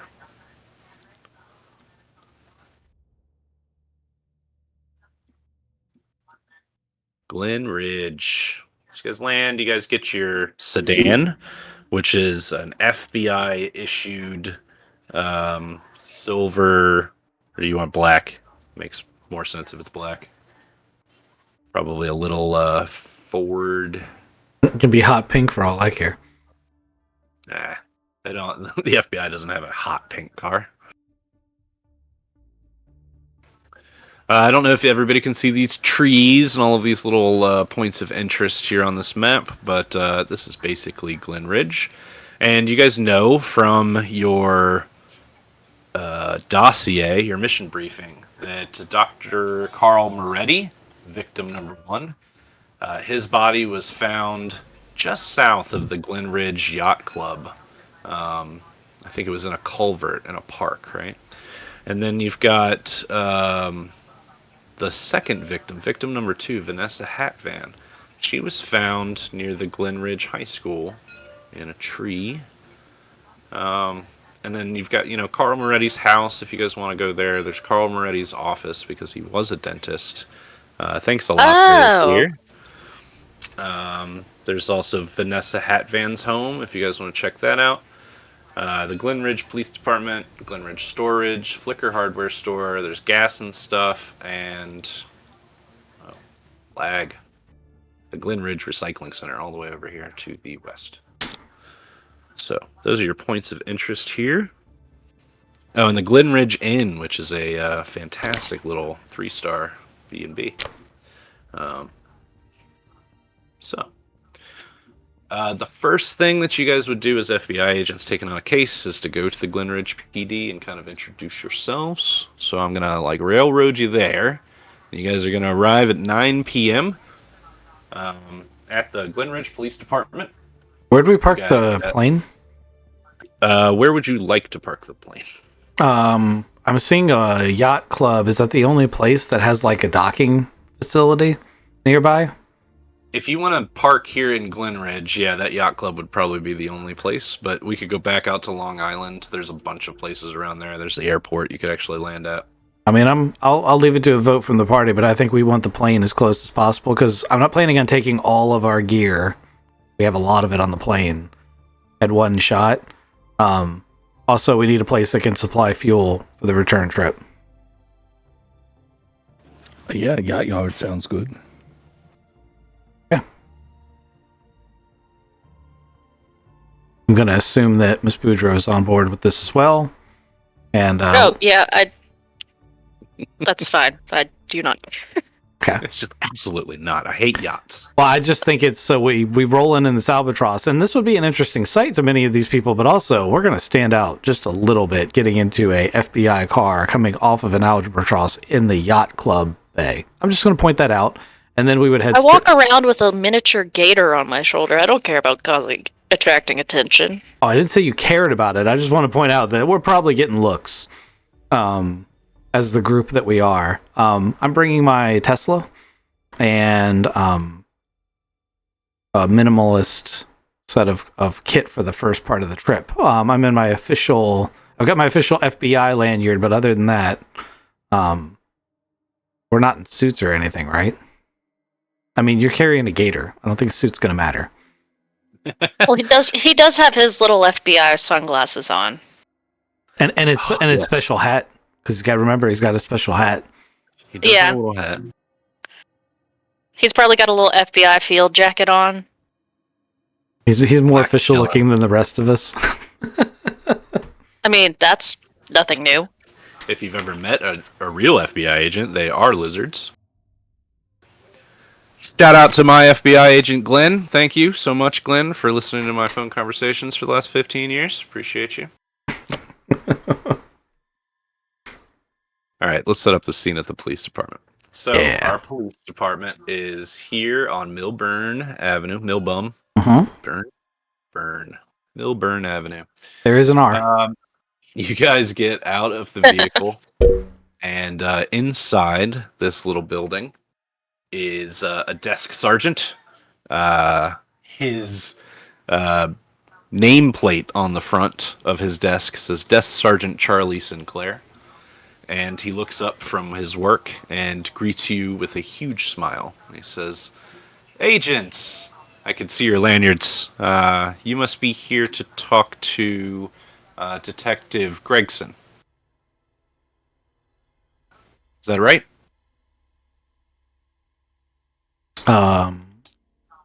You're here for the serial killer, right? It's big news around here, so I'm sorry for assuming. Are you here for the serial killer? Yes, so we're here to talk to... I'm looking through this file trying to find this thing. Sorry. I don't know if it's actually in the file. It's not. I was checking too. Imagine because we walk in and we're like, yeah, we're here to see that detective. We're just a second. Let me look at this file. If you think you can do better, Mr. Kizik, please feel free to take the lead in the social scenario. I do not. I was actively reading the files, trying to look for if we're looking for Gregson or not. Okay. Not knowing any of that name from the file and be like, that sounds like it might be about right. Although you say serial killer, is there further evidence that I'm unaware of? Because I'm not positive this is... I mean, looking at this could be a animal attack, depending on the condition of the... The only thing that's outstanding a question is the stringing up of the body. Oh man, an animal attack. Oh, I don't know if Hannah's thought about that yet, but you're the agent. That's why you got brought in. That's a really good thought, man. An animal attack. That's yeah. I'm not on the case personally, he says with a big smile, but Hannah, Special Detective Hannah Gregson will be able to help you out. She knows way more about the case. I can take you back if you guys will just follow me. And he gets up from his desk. He opens like a door with a buzzer and lets you guys back into the back of the PD. This place is not very busy. You know, it being 10 p.m. in a little small Long Island town. Like Allie said, this is like the suburbs of New York. So it's very wealthy. When you guys landed here, the yacht club was sporting some very big yachts. And the houses near the water are massive. And they've been around for a long time. So when you get into the police department, it kind of reflects that, where these police are on the larger side. They don't get out and run after perps very often. And they all kind of look leisurely, except for one particular woman who is sitting at her desk with her hands kind of gripping each side of her head, and she's looking down at a huge file. This is what she looks like. This is Detective Hannah Gregson. And as you guys approach, the Desk Sergeant Charlie Sinclair will say, "Hey, Gregson, the agents are here." And Gregson looks up, and her eyes get kind of wide looking at the three of you, because that's probably not what she expected. And she stands up from her desk and comes around and puts her hand out to shake. Let's start with Gavin. She shakes Gavin's hand. Gavin Sharp, what do you say? Agent Sharp here. Nice to meet you, Detective Gregson, right? That's right, Hannah Gregson. It's nice to meet you, Mr. Sharp. I'm sorry, Agent Sharp. Yeah, of course. Tell us about the bodies. You think it's a serial killer? Just jumping right in then. Well, the press have said that it's a serial killer. We're not really under that assumption yet, but it is. Look, there are a lot of correlations between the two bodies found. So, with them missing a head, spine, cracked ribs found up in the air, you know, it's. I don't know what else it could be. We had the field agents from Quantico come in, and they helped us out for a couple days, but then they got pulled off. And now we've got you, so I don't know. You tell me. Is it a serial killer? What do you think? Detective Gredson, can I assume that you are providing daily briefings because of the high-profile nature of this case? Could we get today's briefing? Sure, yeah. And she's got documents on her desk she'll hand over to you. What are you looking for in particular? Oh no, I wanted her to reiterate her. So I expected her to give me a briefing from her perspective of what's going on. Now you can paraphrase it, because I know that's a lot for the GM to go into. But basically, what I'm looking at is her perspective of the chain of events and what's going on. Because part of our job here is to create, not just to find what's going on here, but to create a story for her. So I want to know what she thinks it is. So she starts. She says, "This is the first Glenridge area murder in 5 years. I'm talking about Moretti's. It was grisly. We had to identify him through dental analysis and fingerprints as our local dentist, Carl Moretti. He was found in a culvert near the edge of the Peconic Bay, just inside the property of the park over there. His body was extensively mutilated. The medical examiner, Santorini, he's looked at that Carl's body and Vanessa's body, and he's under the impression that the murder weapon might have actually been some sort of tree implement, chainsaw or clippers, something strong enough to sever bones. So and she's got pictures and things like that you can see in her files if you want to pick them up and go through them. There's a lot of just pieces. It's not very nice. She says Moretti was a family man with no enemies, and we did an extensive investigation, but came up empty-handed. 22 days after Moretti, the local librarian at the high school, Vanessa Hatvan, was discovered by groundskeepers hanging from the branches of an oak tree at the school, almost 40 feet up. Can you please specify hanging? Because none of the reports have said how she was suspended other than her head was removed. Was she suspended by rope, wire, caught in the branches? Her torso was kind of draped over one of the branches. So when I say hanging, it's not like with wire or rope or anything. Her arms and legs were dangling over the side of the branch. In other words, this could be an animal attack. She looks up surprised at that. During our investigations, we haven't really looked into. There's no large animal predators on Long Island, so because no eccentric person who has, I don't know, a huge yacht and a big house has ever been known to illegally harbor an exotic animal capable of killing a human. Yep, that could be a very good lead. Sure, it's not like we have a long list of people with large predatory animals. I mean, keeping them legally. You found one body in a culvert, which is Like that's where you would hide your food. Then when you get hungry again, you found a second one up in a tree. Like clearly that's a jaguar just trying to get a bite. Jaguars try to crush a skull so that there's no fighting back. That's my best guess right now. I'm not a large cat expert, so if you think that cats would take a skull, head, and spine, that's why you're an agent, right? And that's why they brought you in. Hopefully, it's nothing more than a big cat, and we can try to find that out. But the identical nature of the killings did suggest a serial offender, which is why I asked the FBI to bring in a consult. And I've given you and the FBI all of my evidence and investigative documentation and everything. So,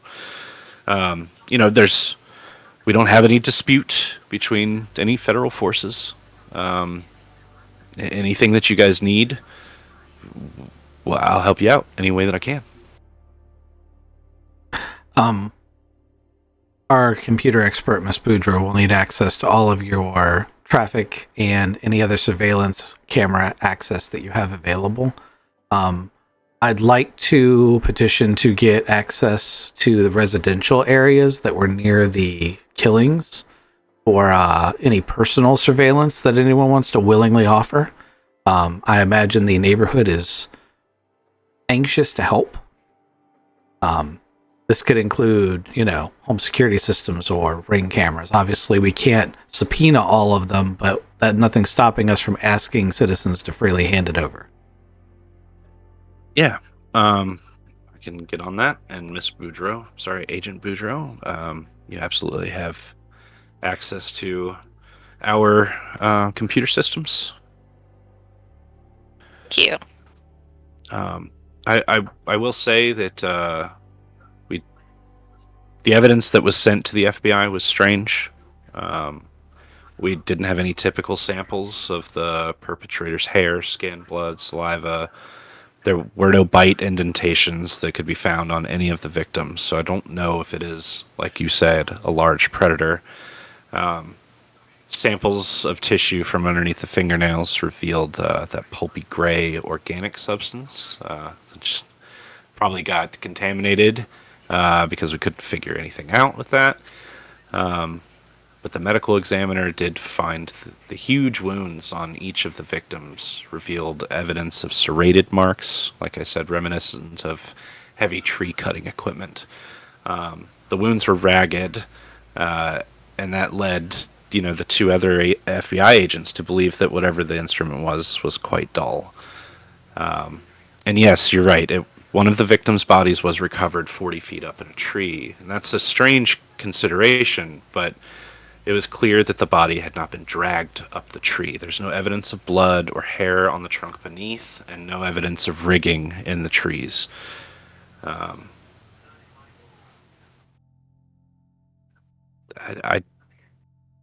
You guys can take over the investigation anytime you want, but that is what I found. This is my summary, I guess.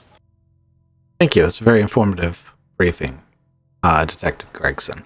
I'd like to chat with my compatriots in private for a moment. Do you have a place where we can do that? Sure, absolutely. She takes you over to a conference room and opens the door. Do you guys need anything? Coffee, donuts? There's a Sheets down the street. Sheets. Time for a side quest. No, I mean, we're fine. And I'd like to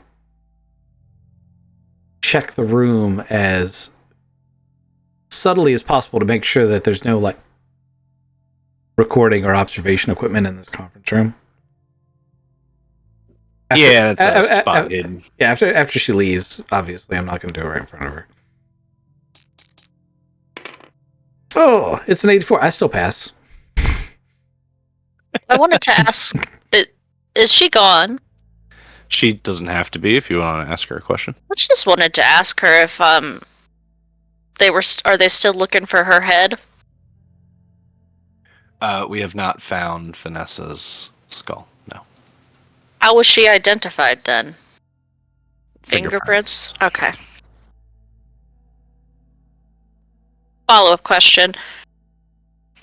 So the spine was forcibly removed. Was it removed, like, through the neck when the head was cut off? Or, like, out the back? Dr. Santorini can tell you a little bit more, but from what He's not here now. I'm sorry, yes, you're right, but he can explain more. From what I saw, the spine, it looked like it had been ripped out of the back of the victim. Okay. Perhaps it would be prudent for us to, or at least one of us, to examine the body with the coroner, someone with the appropriate knowledge. And I also want to make a point for us to visit the two victim sites where they were found. Yeah. But I'd like to talk to you guys.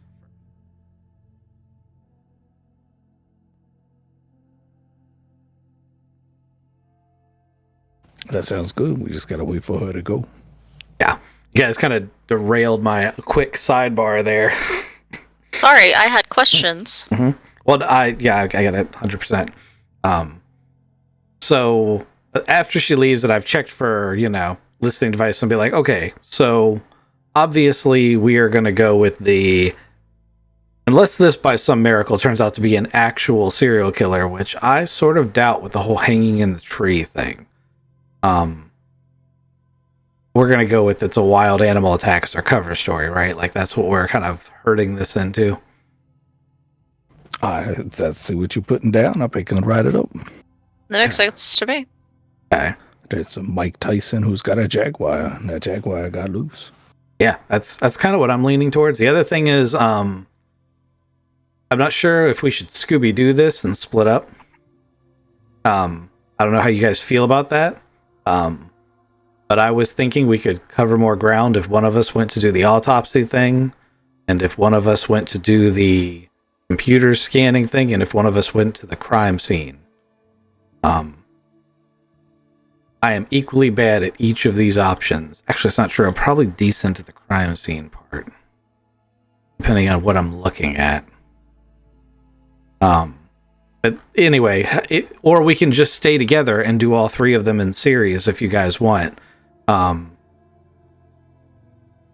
do you guys think? I mean, I'll rock, paper, scissors you. I don't know if I want to go see an old body. I'd much rather search a crime scene.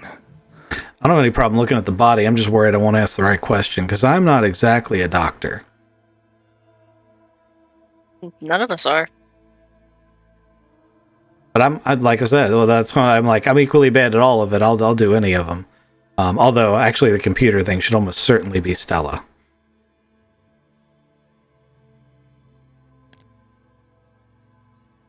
That's fine, but then I've got things I want you to look out for at the crime scene. Or we can all just go together. Yeah, that sounds like we're sticking together. Put faces on people here. I'll just put in Dr. Carl Moretti and Vanessa Hatvan. Okay. Alrighty. Now that we've had our little powwow, I guess we'll stick together. Let's start with the autopsy. I guess we're here. I'm assuming that the coroner's office for the crime lab is attached to this building, probably in the basement. No. We're It's talking an about hour and a half away. It's an hour and a half away. Suffolk County Medical Examiner has the entirety of Long Island. So it's an hour and a half there, hour and a half back, and right now it's 9:30, 10 o'clock. So I don't think you'll be able to get in tonight. Okay, we can start with the crime scenes then. And maybe on our drive to and from of the hour and a half there and back, that'll give Miss Boudreaux something to tippity tap on in the car. Looking through the video for something strange. Yeah. Oh, like when you go tomorrow? Yeah. Yeah, that makes sense. All right, so it being like 9:30, 10, where do you want to go first?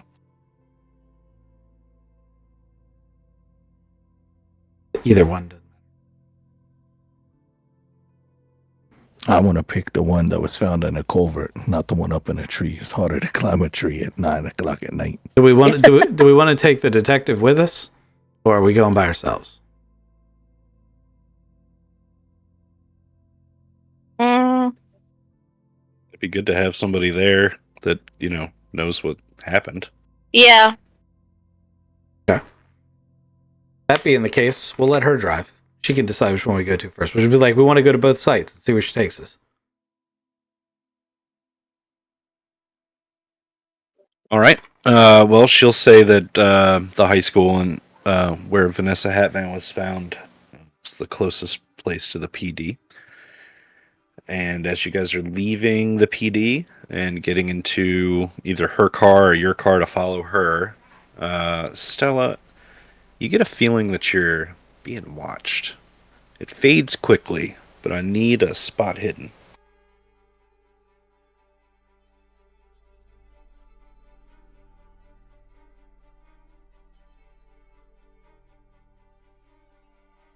Oh. Excellent. I passed that. All right, so you see like the curtains of a house across the street from the PD shift, and you're like, man, somebody was just watching me from inside that house. Or not just me, but like, everybody as we came out of the police department. Spooky. Okay. Can I ask Hannah who lives there? I could go and look it up. I don't know off the top of my head. Okay. You want to do that, or you want to go see where Vanessa Hatvan was found? Let's go to the crime scene. Okay. So no lights or sirens. You guys follow behind Hannah Gregson as she takes you to basically nearby the Glenridge High School. It's pretty close to Glenridge High School.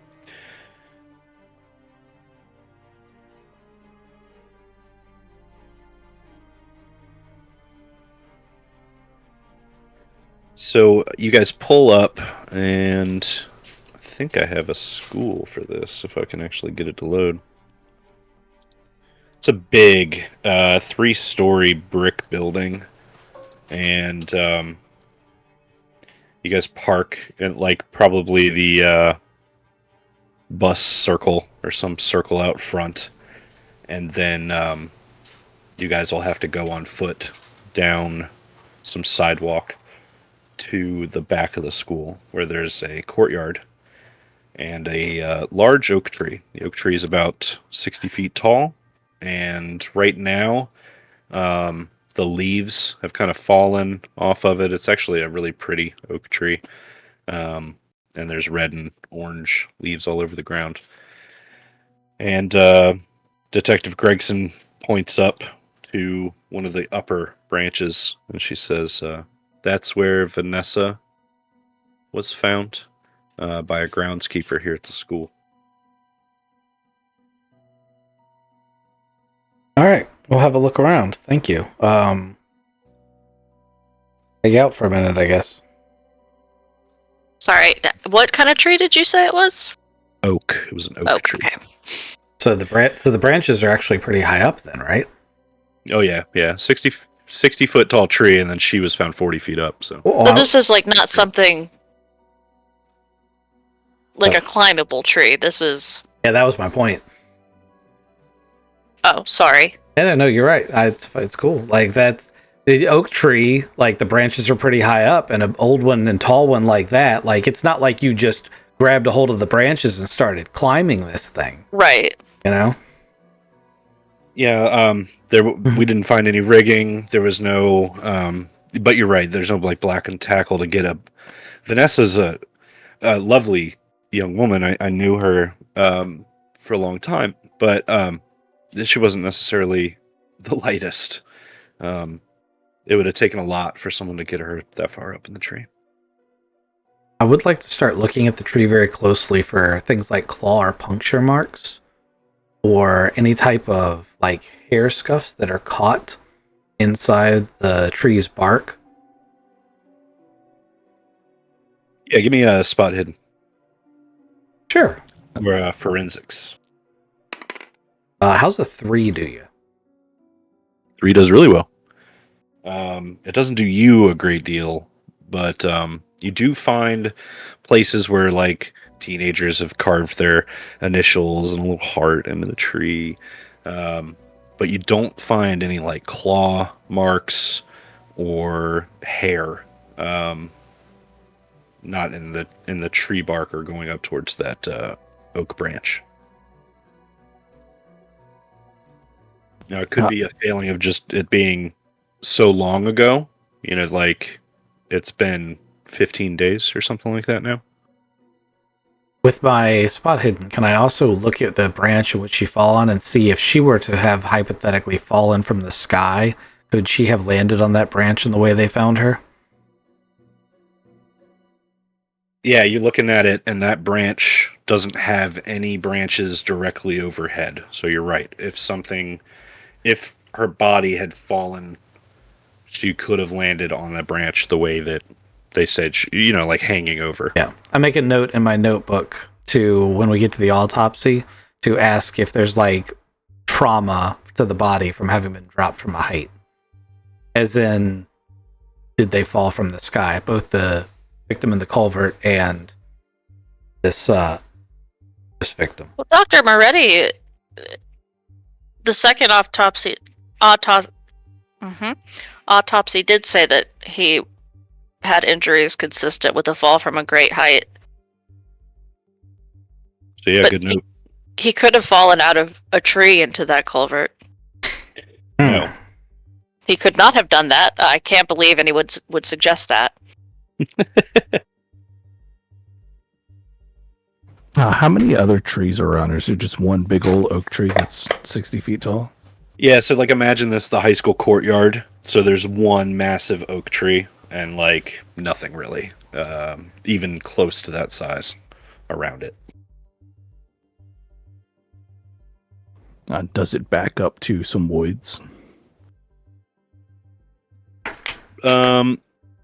It backs up to the Peconic Park, which is a little wooded. So yeah, we could call it woods, but a lot of it is park trails and things like that. So like Peconic Park has a lot of like walkways and joggers go through there regularly. So it's beautiful and scenic, and also like pretty hilly. So it's nice. What was the ground like when you all found her? Were there like tire tracks or a bunch or strange footprints? Any footprints really?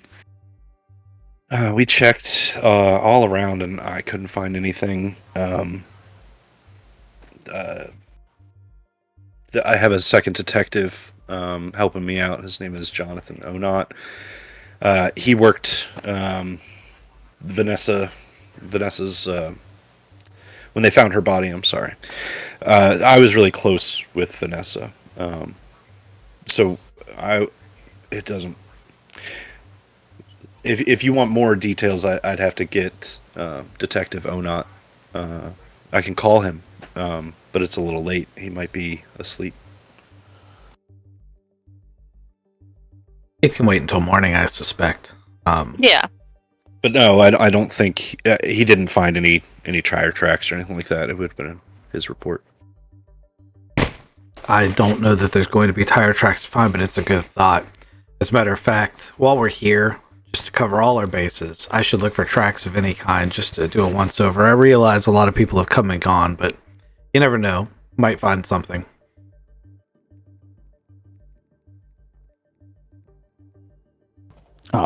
Can I, in the like between the big tree and the like little woods, the like very manicured woods, I'm gonna look for footprints and tracks there. All right. Give me a natural world or a spot hidden, or did I even take an animal handling? That's a 93 out of 99 spot hidden. You got a 99 spot hidden. I've had that for a long time. You see a bunch of animal tracks, mostly dog. The largest dog is probably an Alsatian or a Maltese. That's your largest predator track around. You don't see anything for a large cat, and you definitely don't find any like tiger, scat, or anything like that. I'm going to spend a lot of time over there looking at all of these tracks and like try to convince the police lady that I'm found stuff related to a big cat. You want to manufacture evidence?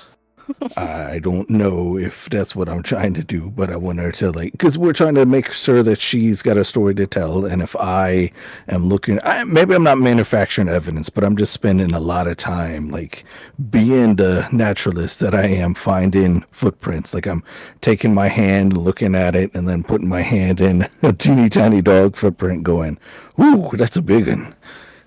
All right, you're laying the groundwork. I get you. I get you. I don't want to smush up my hand and go ... So I had like a little baby footprint. Like a tiny infant, a human infant. That's funny. All right, well, you do spend some time doing that, and I think Archon was spending some time looking at the tree and trying to investigate that. Stella, what would you like to do here and now at the courtyard with the oak tree?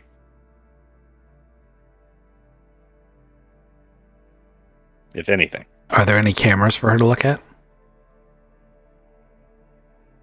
There would be CCTV for the school. Wouldn't necessarily be on a network that you could readily get into, but if you wanted to hack like the school network or try to figure out a way to look at those cameras, we could try that. Yeah. I'll give it a shot.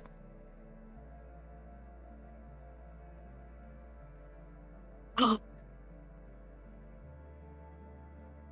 I'm looking at the wrong thing. Sorry. Yeah, I got a 43 out of 44. So you open up your laptop, you look at broadcasting SSIDs, and you find one for the Glenridge High School. You put it through your password brute force program, and the password for the Wi-Fi comes back as Guest. no, it's the principal's name. Hold on, I have his name. Weathers. So you put in the name Weathers, and you get onto the school network, which then you can look through, try to see what other computers are on the network and online, and you find their server. You use the same password to get into that. Weathers. They're not very secure here, and you can pull up the CCTV. So, what are you looking for? I guess footage from the night that she was killed, which was October 6th. So you take the CCTV footage back to October 6th, and you're looking between a time period, right? Mm-hmm. All right. Your computer's roll was already really good, so I'm going to give you this at about 3 in the morning. The CCTV footage gets snowy. That's really the only change that you see in the hours that you are looking on October 6th. Because it's overnight, there was nobody at the school. There's very little going on here in the courtyard. But at about 3 in the morning, the camera footage gets grainy and snowy. almost cuts out, but you can see the tree, and then the footage does cut out. It comes back, and she's in the tree. You can see her draped over one of the branches. Is her head there, or is it already gone? It's a little grainy, but it doesn't seem like her head is there. Hmm.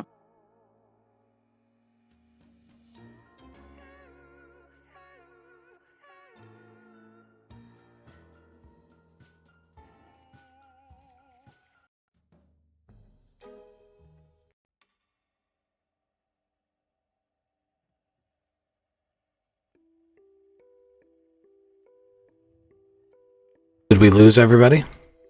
I'm still here. I'm still here. I think everybody's taking notes and writing stuff down. Like 3 a.m. Is that important? Question mark. Yeah, I get you. It's just, it is a broadcast, and I can't have the silence. Yeah, no. Dead air. It's bad. All right. So, Detective Hannah Gregson will approach you guys after you've been kind of investigating around for about, I don't know, let's say a half an hour. So it's getting close to 10:30, 11 o'clock, and she comes over and she's like, would you like to go to the park where Dr. Moretti was found next? Or you guys done here? I look at my compatriots.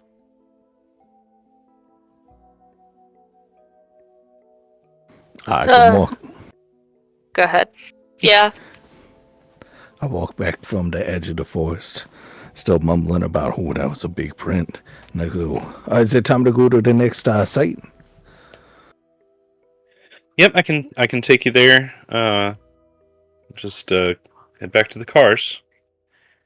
When you guys get back in the car and start following Gregson again, the three of you are together now and not in the earshot of Gregson. Does anybody need to come out with anything or say anything to anybody? Discuss this while there's no prying eyes or ears around?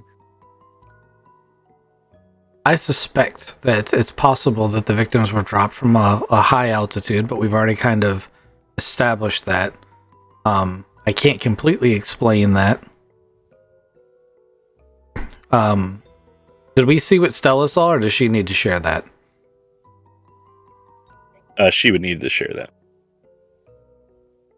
So, the footage that I hacked into gets real grainy or snowy around like 3 a.m. and then it totally cuts out and then comes back in and her body's in the tree.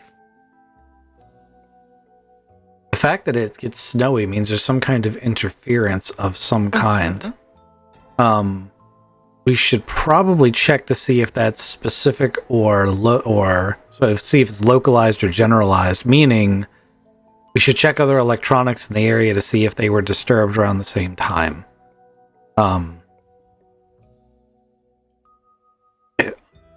Gray sludge under the fingertips, people dropped from a height. Is anyone else thinking like UFO, little green men?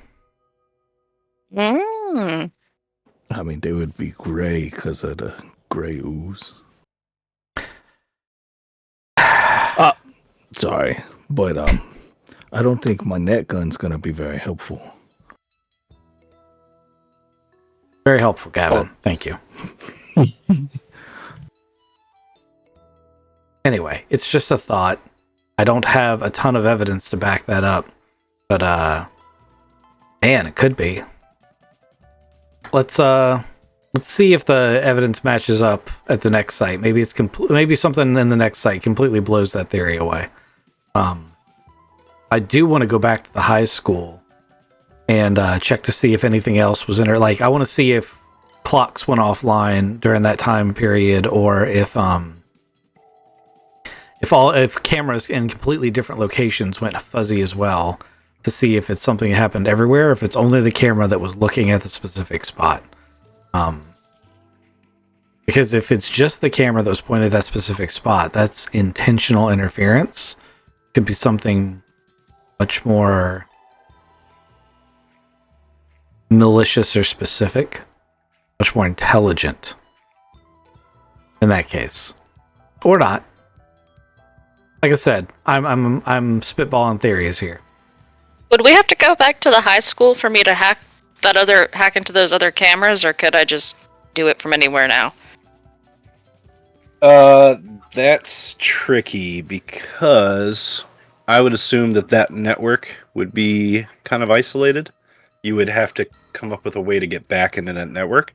So if you wanted to, I don't know, set up some sort of transmit receiver here in the town that you could hit it from anywhere, like that's definitely something that a hacker could do.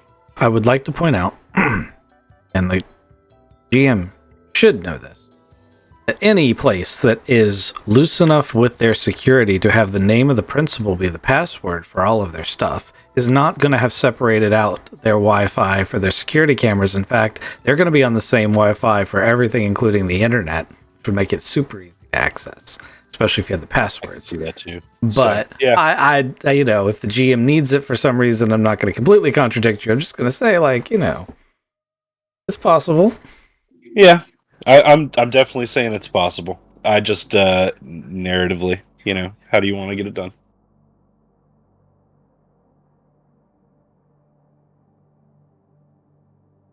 But yeah, you can go back and look at CCTV footage now from the school specifically at any time. Okay.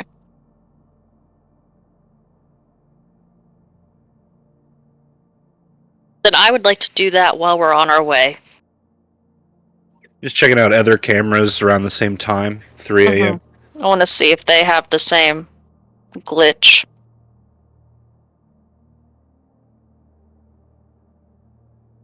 Yeah, they do. It doesn't seem like it lasts as long as the one in the courtyard, but here, let me put this way. So, let's say the school has 3 cameras that go fuzzy. Kind of like in this pattern, where this one circled is the courtyard camera that goes fuzzy when it's pointed at the tree, and then her body shows up. The other 2 get fuzzy, but they don't get fuzzy at exactly the same time. One of them, this one, gets fuzzy first, and then this one gets fuzzy after the tree. Sounds like a flight Okay. path to me. So, 1, 2, 3. Stunning. Definitely a path of some kind. What time did you say it was in our time as we're driving to the second site? So the cameras got fuzzy around 3 a.m. Yes, I'm aware of that. I was asking Sorry. what time is it in our car right now driving to the site? What time is it on the clock? 11 o'clock. Okay, we've got many hours until that point then. So you look at the clock, it says 11 a.m. when you pull up to the small culvert outside of a park. I mean, it's really close to where you guys landed your plane and brought the plane in. Gregson, again, walks you from where you guys park your car over to where this culvert is. There doesn't seem to be any massive trees around. Actually, there's almost no trees. And the culvert where the body was found, she explains to you, is a little bit off the way. But it's not like 50 feet from the sidewalk where this jogger was running and saw the body and turned it over. Well, called it in. How far from the culvert was the head or where did you find it?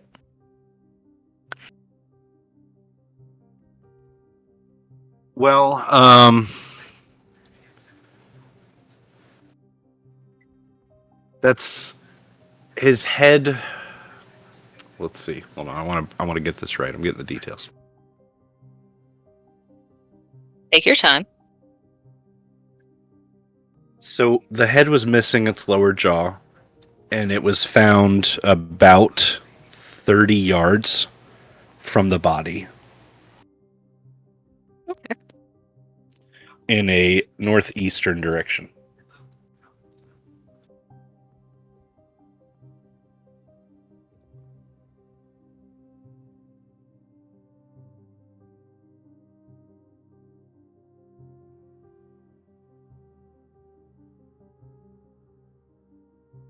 And now I'm going to poke my little head around looking for cameras. Okay. Give me a spot hidden, or you want to use a computer's roll to see if there's anything broadcasting? I'll do the computers.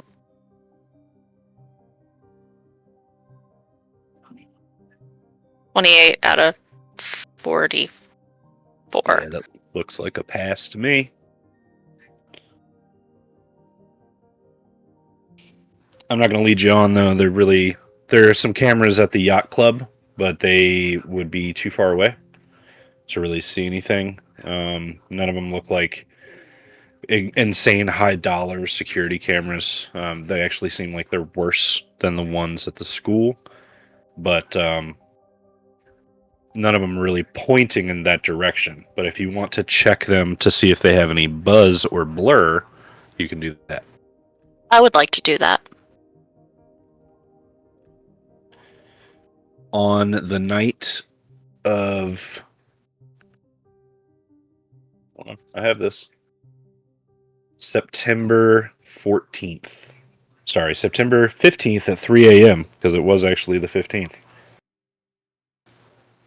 You get the camera at the yacht club. It does go fuzzy. That camera is located there.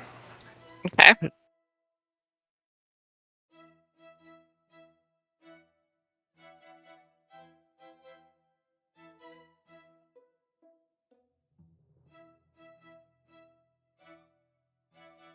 Would love to know the camera situation between there and here. I can do, yeah, you can do some research. Okay. Is there an astronomy club in town? Probably. You could look that up. It's yeah, there's definitely an astronomy club. There's a lot of amateur astronomers with small telescopes, and I'll kind of like look around. You'll also, if you're on the astronomy website, looking for things, you'll find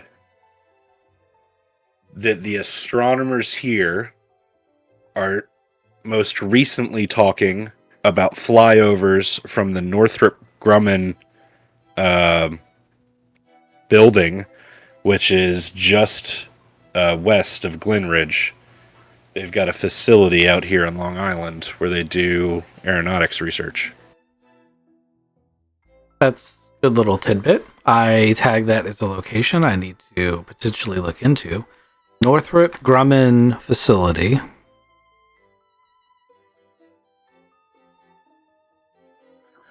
It's like part of a National Guard air base. I think I showed it to you when we were looking at the Yeah, you Long did. Island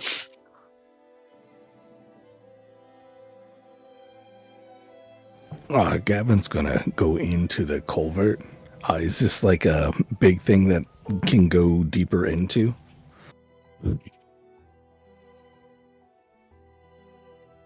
Yeah, you can. It's probably, I don't know, a 8-foot diameter culvert. Where his body was found is open to the air, but then later on, there's probably some barred openings that would allow water to go through further downstream.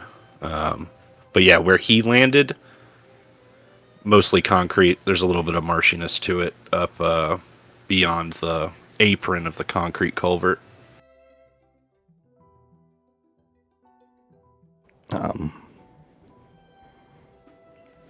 After he goes in a little bit, he's gonna actually first he's gonna look to see if there's like cat evidence of a cat that went down there. All right, give me another natural world or whatever you want to do. Biology. I'm gonna do biology. I'd do a more general, but hey. I did not pass that biology roll. I guess it doesn't matter then. You did find a feline footprint. It's probably the domestic fox. Foxes were. Oh yeah, they're canine, aren't they? I thought they were. I could be wrong. That's why I failed. Yep. It's like, look at this cat. Oh, wait. I would like to generally investigate the area. I'm working on the theory that he was dropped from a high height, possibly an aircraft. And I'd like to see if anything I can find, like, an impact like that would dig up the ground in a certain way. And I want to see if the ground matches that kind of impact. And I would be more familiar with that as someone who pilots and did some smuggling. So I feel like Graham's in a pretty good position to look for that. What skill you want to roll a piloting check?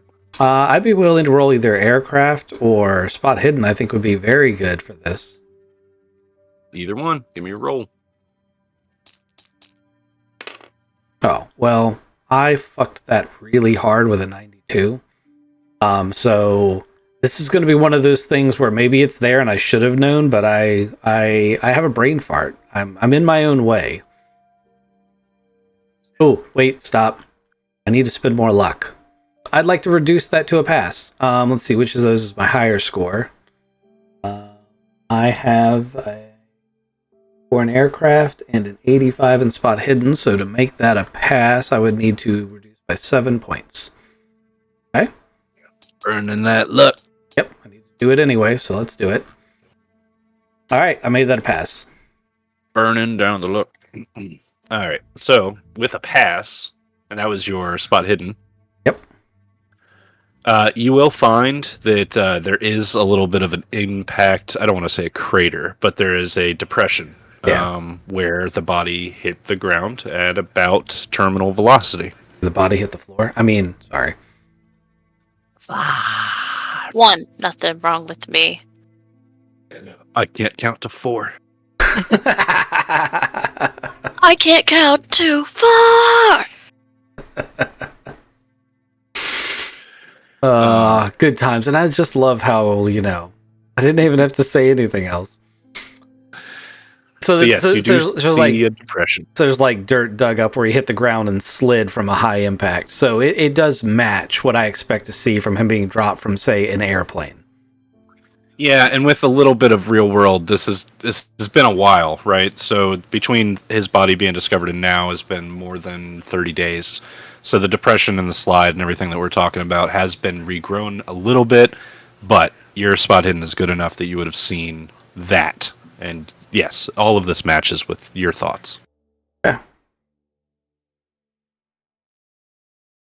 Yeah, that's what I expected to see. I think we've all done a little bit of investigating here. What do you guys think? I'm still down with and I will point out my findings to the other, my other investigators away from Detective Gregson and say, look, I'm pretty sure at this point that they're being dropped. I found this article at the local Aeronautics Society.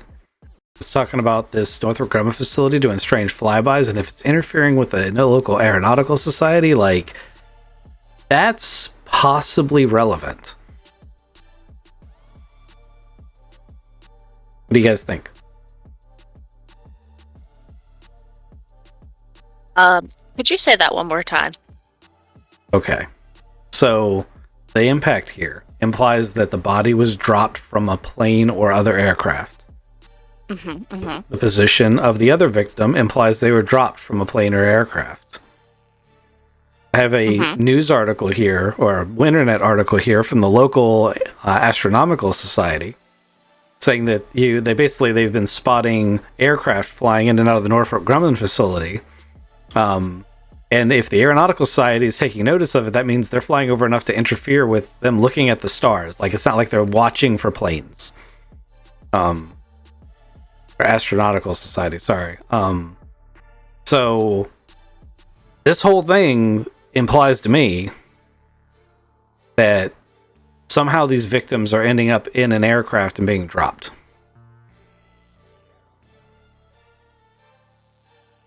You think their heads are still in the aircraft? That's why. Oh no, the other one dropped too.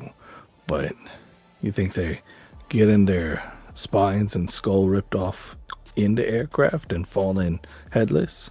Do you think the fact that I can't answer that question dispels this theory in some way? Oh no, not at all. I'm trying to figure out why they're losing. Lots of questions, but like let's say hypothetically that the reason they have some strange polymer under their fingernails is because they find themselves suddenly on the outside of an aircraft that's covered in that polymer, and they're trying to hang on for dear life before they fall to their death. I mean, would they be headless at that point? Sorry, Detective Hannah Gregson kind of walks up, just overhearing the last bit. She's like, I would shoot her in the fucking face. I'm sorry, it's 11:30. I just want to go home. Are you guys done with your investigation? Poor woman, it's just like, please. My friend is dead. It is 11:30. I'm thinking I get off soon. I'm gonna go home. Do you guys need anything else, or can I call you in the morning? I'm fine with that. We don't need her anymore, do we? No, you don't need me at all. No. Okay. Sorry, Hannah. That was supposed to be not a question to your face. Yeah, as was this whole conversation, which I feel like, I would have stopped talking when she walked up. I absolutely do not.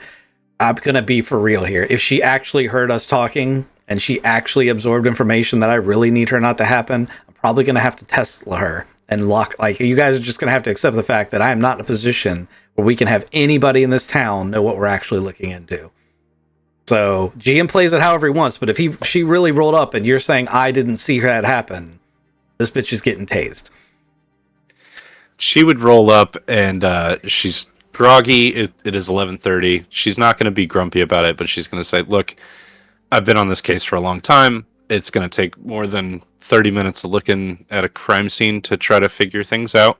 I suggest you guys get some sleep at the Glenridge Inn. But I think that you're onto something. When we were talking when I was talking to the other FBI agents, we were talking about people being dropped from a great height. I think that they are onto something there. I personally, my wildest theory is that someone around here owns like a helicopter, and they're abducting people off the street. They're cutting them up and then throwing the body out of the helicopter. It's like the only thing that I can think of. But like I said, it's late. We can discuss this more tomorrow. I hope you guys get a great night's sleep. I will talk to you later. Nope. All right, so GM-wise, I just want you to know, super salty about the railroading of having her walk up on me without me having any chance to roll to see her, because I absolutely specified that I was only talking to the party members, and I would have been keeping She's not overhearing you. Okay. I'm not saying that she's... But you just said that she agrees with everything we said, so she must have heard that conversation. It is in the report with the two other agents that they had talked about being dropped from a great height. So I was just bringing that up because that is part of her wild theory, which she would like to speak to you about, not knowing your wild theories before she goes to bed. Okay. Sorry. I thought she was like, oh no, I totally am suddenly in this conversation. And No. Yeah. She's trying to excuse herself to go home. It is late. Yeah, none of us care. She'd go home. Okay, so I think we should stay out here and keep our eyes on the sky, and we know at about 3-ish o'clock, the cameras are doing something weird, so I'm betting something flies overhead. What do you guys think? That makes sense to me. Kizik? Oh, yeah, let's become astronomers. That is a tough word. Astronomers. But we're looking for something closer. Yep. I do want to remind you that you've been flying all day, and you don't have to go to sleep tonight. But tomorrow, I'm going to start imposing levels of exhaustion if you guys keep going without sleep, which does harm stats. So we do have a little bit of a action economy mechanic here for this investigation, which has a lot to do with like time chunks. So if you want to stay up all night tonight, that's perfectly fine. But then tomorrow morning, after being up for so long, you will start to take negatives. Just as a heads up. I wasn't thinking of staying up all night. I was thinking about staying up until the designated time. But we could also, like, we don't all have to be up at the same time. We can take shifts. Then we head back to the hotel after the designated time passes, seeing if something flies overhead. And then we can also catch cat naps in the car because we have a long drive tomorrow. All true.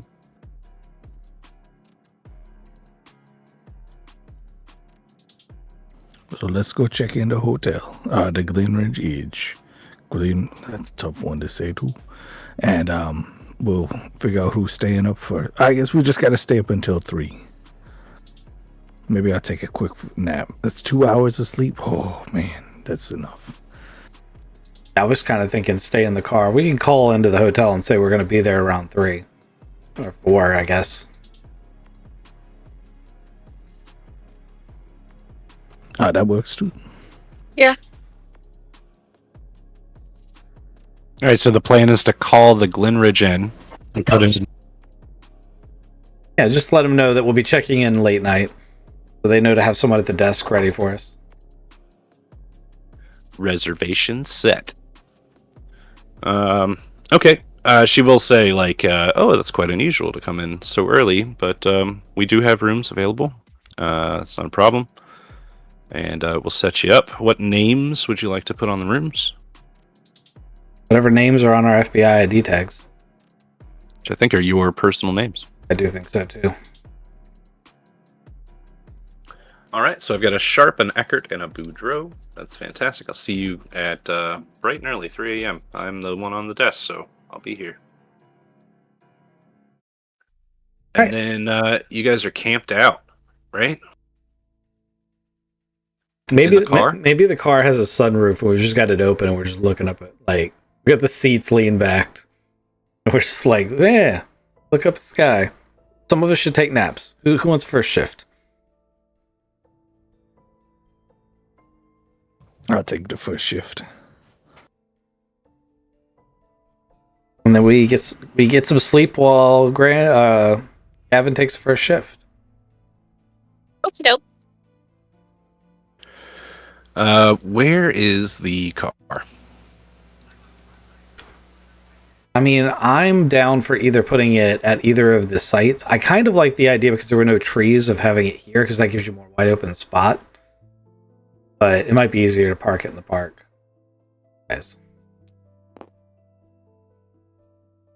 Like right along the road where the culvert is should be completely fine.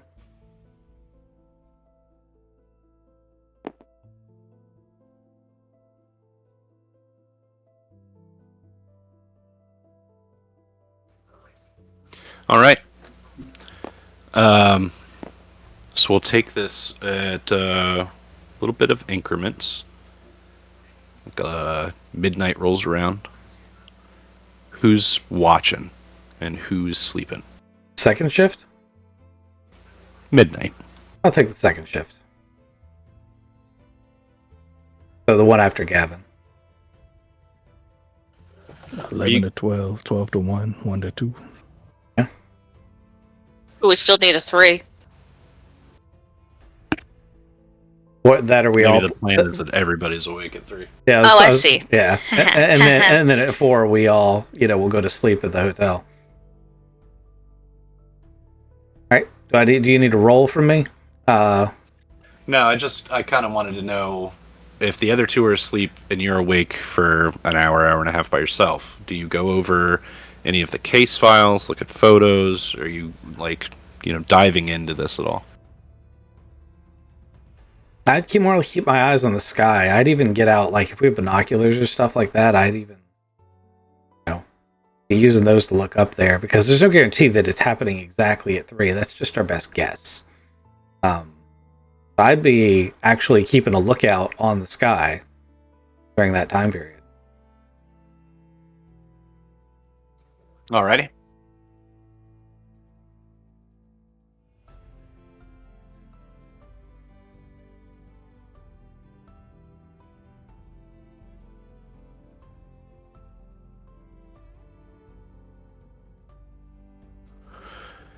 So you're looking out.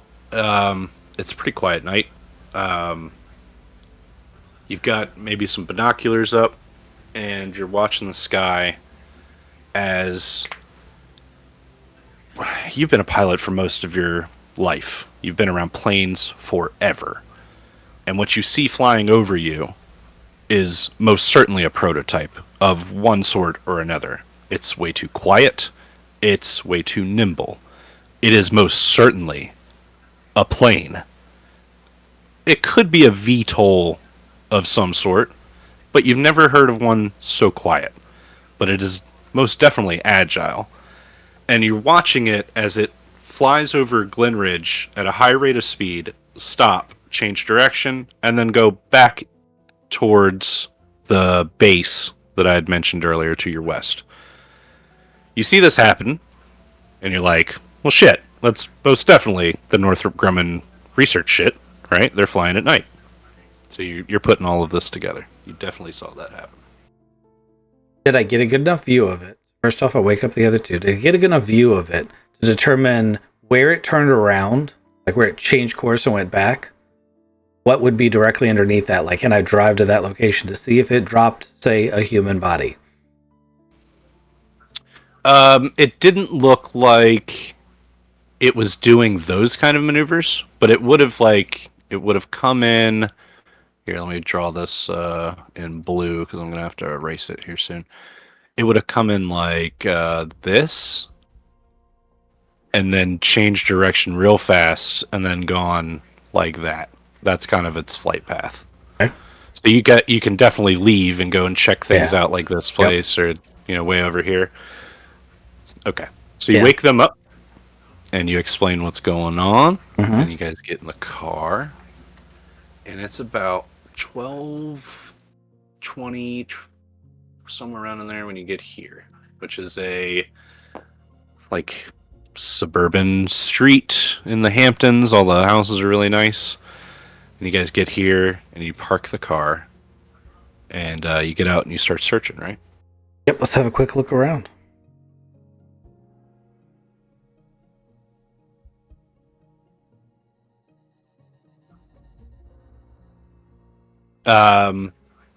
I don't need any spot hiddens or anything because you don't find anything.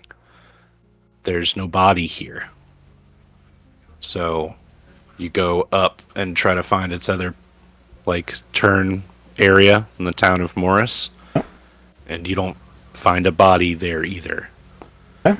And so you're coming back into Glenridge, and it's about, let's say, 1:30 in the morning at this point. A little bit of driving, a little bit of searching.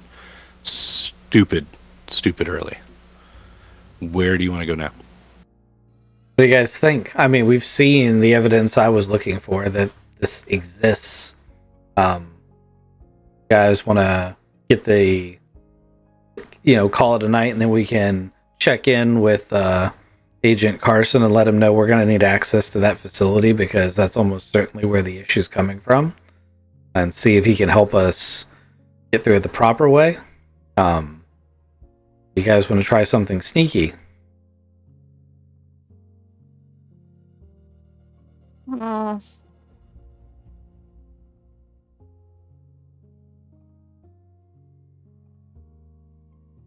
don't really like Carson. I vote sneaky. You think that that airplane you saw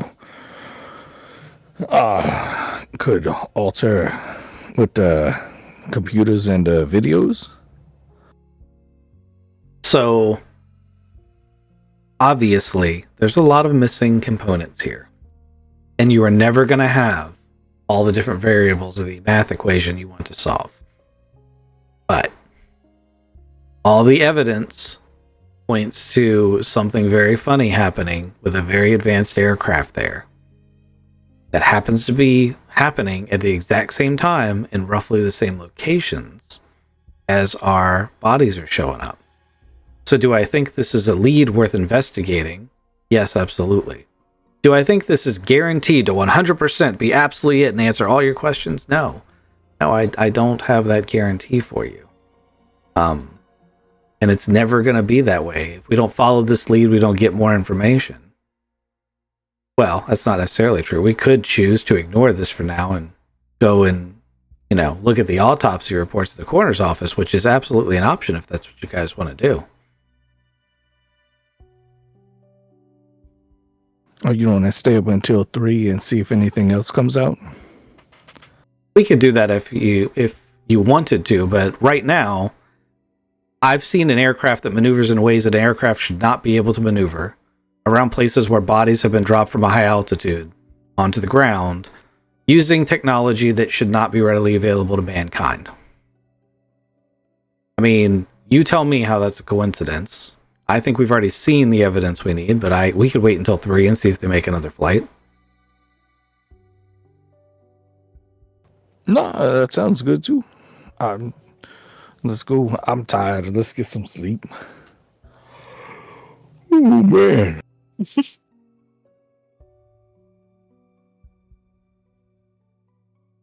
So you headed to the inn? Yeah, if there's a conclusion to be drawn, Eckhart is ready to draw it. He's ready to jump that gun. Allie, did you get my message? I did. Do with it what you will. You don't have to say anything. But you guys pull up to the Glenridge Inn and pull up into the parking lot. The light is on out front. Like I think I said, it's a 3-star bed and breakfast. So it's like a house. So it's got a front porch light. You can see the lights are on inside. And when you open the door, there's a small 20-somethings woman sitting behind the counter. She was clearly watching something on Netflix or something like that when you walked in, but she quickly pauses it and she looks up and she's like, "Oh, you're my 3 rooms at 3 a.m. You're a little early." That's great, actually, if you guys want to take the rooms now, because I usually don't stay up all night waiting. Oh, thanks a lot, lady. Kind of tired. Show us to our rooms, or just give us the keys, whatever your policy is. I make sure to tip her well as well. Yeah. She hands you guys the 3 keys, and she says, usually in the morning we've got like scones and coffees and things like that, but it's not like a crazy continental breakfast. If you guys would like to eat, I can get you guys some restaurant suggestions in town for the morning, but if you guys need anything, here's my phone number. And she got a little card with the bed and breakfast name on it, or sorry, the Glenridge Inn, and she jots her phone number down. I'm not supposed to do this, but it's my personal number. If you need anything, give me a shout. Text me, because I'll follow up with text way faster. But yep, she sends you guys to your rooms, and it's probably, what do we say, 2 o'clock now at this point.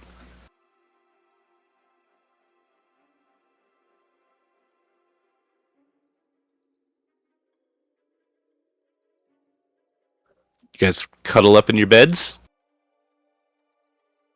Indeed. I mean, I'm gonna... We in 3 separate rooms? That's how I imagined it, but how do you want it? That's fine. Could I stay awake for just a little bit longer? You sure can.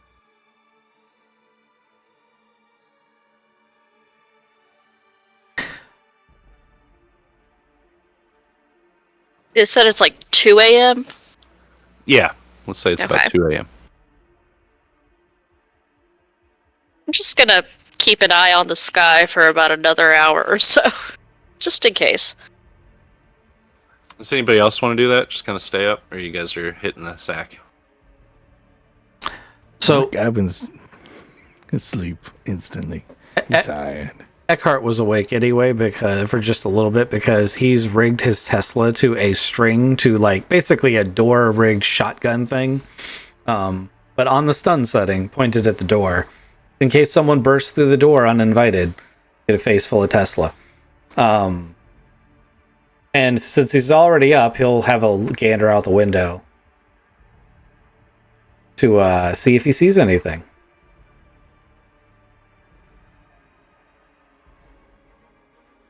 So you guys are settled in, looking out the window. It's October 21st at this point. So late in the night. And you've got this uneasy feeling that the town is way too quiet. And there's a fog kind of rolling in this early morning Long Island town. You guys don't see anything. When you do go to sleep after 3 a.m., whenever you decide, I just didn't see it, and you go to bed, you have like a restless sleep where you dream about shifting wings in the darkness.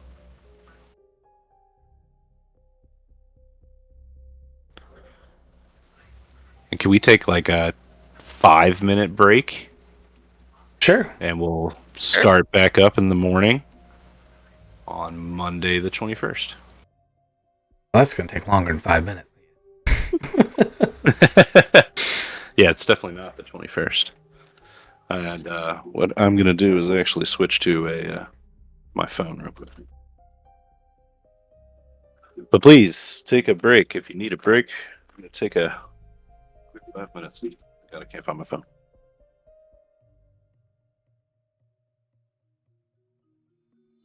We have to remember to re-sound check him when he comes back.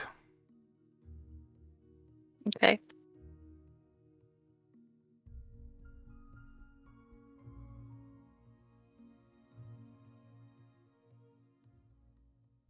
So Kizik, I need to know if it's a player trait or a character trait that every time that Graham comes up with a theory, Gavin's like, I'm going to try to punch holes in this without offering any reasonable explanation as to either why or an alternative.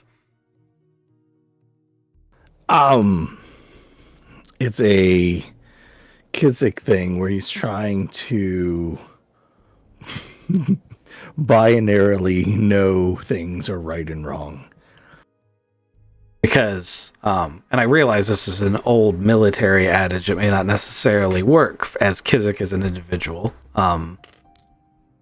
If you don't have a better theory, it's not wrong to say, hey, there's a gap here.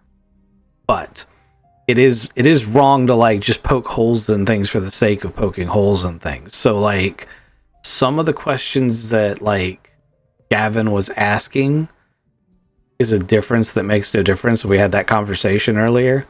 I felt that too. I'm trying. Yeah. So I was just saying, I was just trying to figure out, because we'd had that conversation if it was a Kizik thing or a Gavin thing. Because if you're role playing as Gavin, then I was going to be like, all right, whatever, man. Maybe there's a reason.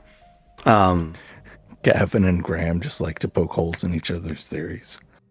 Yeah, do you have a person at work that does that for you? I have a bunch where they're just like constantly telling you that something's wrong or off, and no suggestions to fix it. Actually, the reason for that conversation is Kizik is that person. That's what we've had this conversation this week.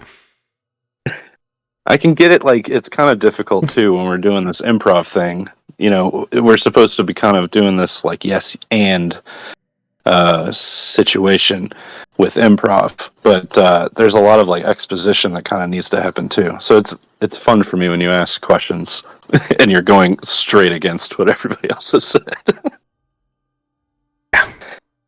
It gives me time to explain things.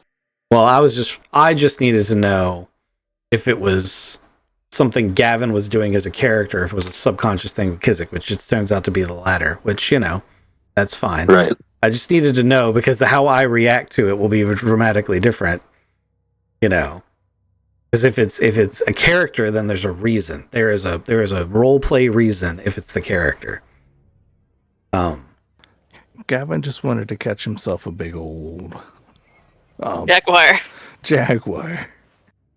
So he didn't catch on to the fact that was never a real thing. It was always a cover story. No, he was excited. Like, that's why he's here, is to catch a jaguar. He's going to have to find he's going to kidnap a jaguar from a zoo and release it. That's terrible for the jaguar. Huh? Yeah, then if it ends up getting shot, whose fault is that? That's why I said it's terrible for the jaguar. Gavin's not going to feel bad about it. Gavin's not going to get a bunch of crap from Stella about killing a thing that she can speak to. And by crap from Stella, you mean like cursed with an itch on your crotch that you can never quite sate because, that's her way of getting you back for doing something stupid that got an animal killed? But we're supposed to make it so that the police lady has a real story she could tell. Yeah, absolutely. That's why we were saying it in front of her. It was great as a cover story. It's detrimental if he's like trying to actually do it.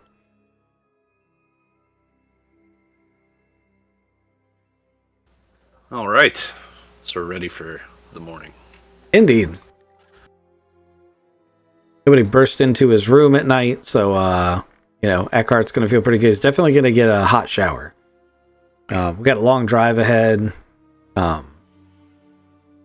And either way, like whether we're going, and the other thing is we kind of have to talk, like, are we going to it's like if we don't, I'll wait to talk to the other, because we'll say that we all meet up in one of our rooms. We have like ahead of time conversation. Because we decided to wait until the morning, I feel like our opportunity to sneakily approach the Northrop Grumman site has, passed at least until tonight. I feel like that has to be done at night. That's just my 2 cents. So either we go to the park, sorry, not the park, the coroner's office, this Suffolk County medical examiner, and look at the autopsies, which I don't think we're going to uncover any additional information, but you never know until we look at it. Or we find some way to get official authorization to go check out that site. And if we're not willing to contact Agent Carson, then we don't have a method to do that. And even if we contact Agent Carson, he may not have a method to do that. That's worth noting. Also, while I'm not certain that I trust Agent Carson, if we distrust him enough that we're not willing to call him and ask him for this kind of help, we need to also ask ourselves, what are we doing here? Because he showed up and gave us this mission. And if we don't trust him to that degree, we shouldn't be doing this mission, in my opinion. Like there has to be there has to be a line. And I do vote that we do trust him enough to ask him for this permission and see if he can arrange things so that we can go in there and get a look at least the hangar and the site and the whatever aircraft they're working with. Frankly, we could be getting the answers we need, and if they absolutely won't let us in there, I still think that gives us some answers we need.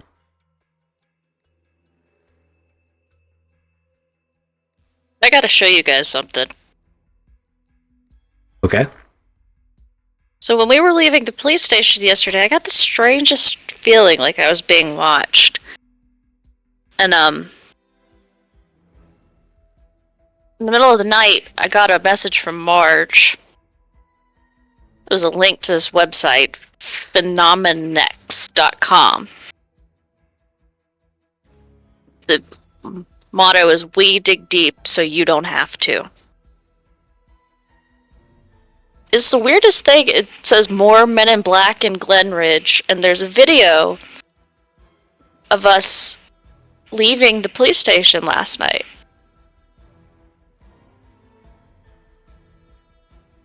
Say that last part again? There's a video of the three of us leaving the police station last night. Okay. There's an article with it. Says William Wang reporting live from Glenridge, Long Island, where Phenomenex is hot on the trail of a savage serial killer known to locals as the Glenridge Chiropractor. True believers, buckle up. What we're seeing here might be one of those rare moments when the curtain slips and the truth peeks through. Thanks to a tip from a concerned citizen and longtime subscriber, we've been keeping tabs on local law enforcement, and guess who just walked in and out of the Glenridge PD? That's right, these 3 individuals, clad in plain clothes, are not locals. Sources inside the station say they're federal consultants, but refuse to confirm what agency. Folks, do you smell that? Because I smell disinformation. Multiple signs point to one conclusion. These are expediters for the nameless they. Handlers, silencers, people who don't investigate the impossible, they erase it. And if they are here, we might just have a real one on our hands. Stay tuned, true believers, and remember, truth fears no audit.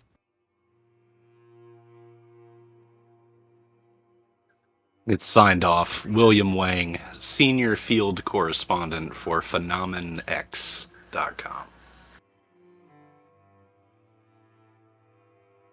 Okay, so they have pictures of us leaving the station, and they know there have been deaths. A video.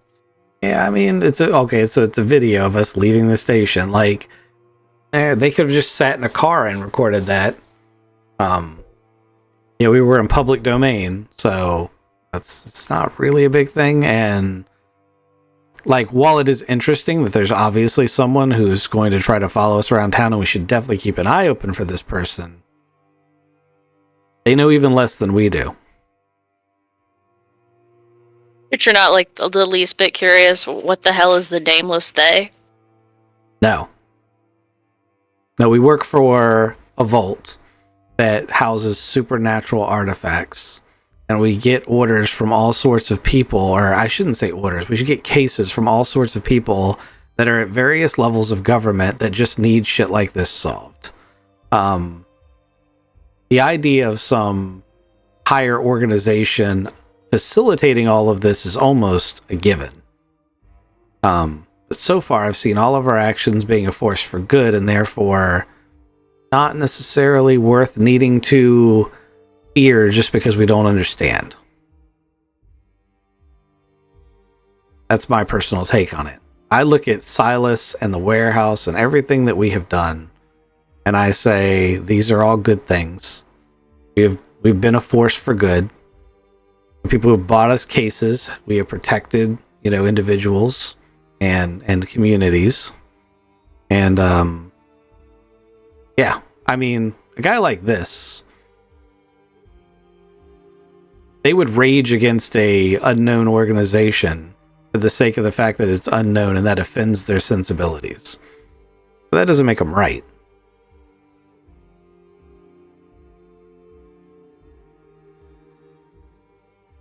That's a good point. We are here to spin a web and have a reason for these unexplained deaths. What's your point? I'm just saying, he's kind of right about why we're here. I don't care too much about what he's saying, and I don't know how many clicks the old PhenomenX website gets, but I think we should head on down to that coroner's office, see if he's following us, and then call up our not handler, and see if he can get us into a secure military base. Okay, you want to go to the coroner's office? I absolutely agree that this guy's going to try and follow us. We keep an eye out for him. I didn't say that we shouldn't. I just don't think he's a threat. Nor do I think that we should be concerned about the nameless they he refers to. But I have my own very specific moral grounds based on that, and that's just because I think we're the good guys. Maybe that'll change one day. Yeah, but if you guys want to go to the coroner's office first, we can. I mean, from what I understand, it's going to take us hours to get there and back. So, calling in to get the military base permissions, maybe it'll take that long. So maybe it's a good use of our time to do it in that order. Gavin, your FBI phone rings. Oh, speak of the devil. Remember, Hey. that's being listened to. That's what I said. Speak of the... Oh, no. I got you. Hello, this is Agent Sharp. You hear Gregson's voice on the other line, or on the other side of the phone. She goes, "Oh, we got another one. You're still in Glenridge?" Yeah, point us to a fresh one. I'm sorry for yeah, where is it? Guys, is a new one. I need you to meet me and Dr. Santorini off Highway 31. There's a power tower out here. Yeah, look for our lights. We've got the Power tower. local electric company. They've shut off power, and they've got a bucket truck coming here. So if you could meet me, Santorini, and the power company, like I said, we do have another one. From what I can tell, Detective Ono responded to. I've got this all wrong. Just regular ass Glenridge PD officers responded to an alarm at the Harrogate home around 3 a.m. The mother, Sandra, was found in a catatonic state. The teenage girl named Lauren was not found at all. There are signs of a break-in at the home. An hour ago, a patrol chopper spotted something tangled in a power tower off of Highway 31. Gregson thinks that it's her. So could you meet them out there at the power tower?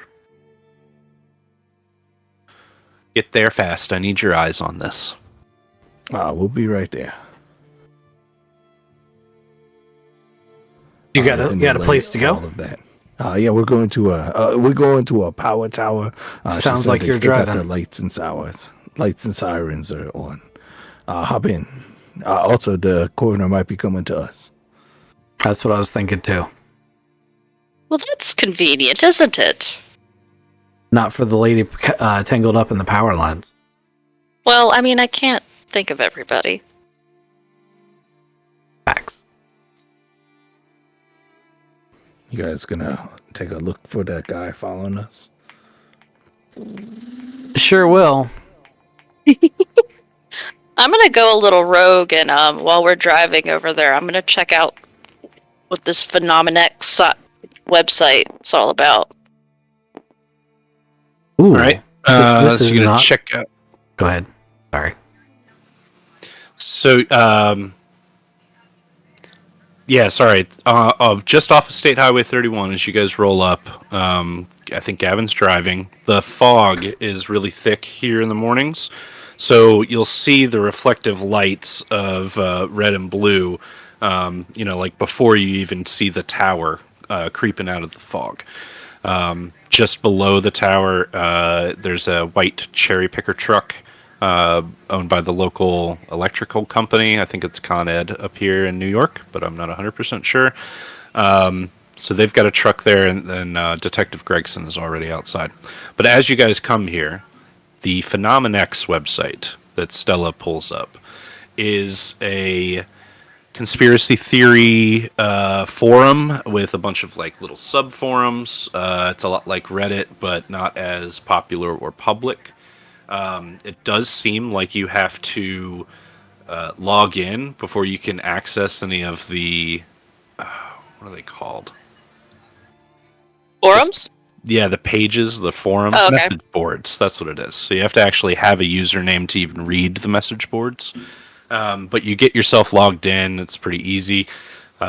You send an email to confirm, and somebody like their admin team will be like, yeah, and they just accept you. So it happens very, very fast that you get a login for this website, and you're able to kind of scooch through there.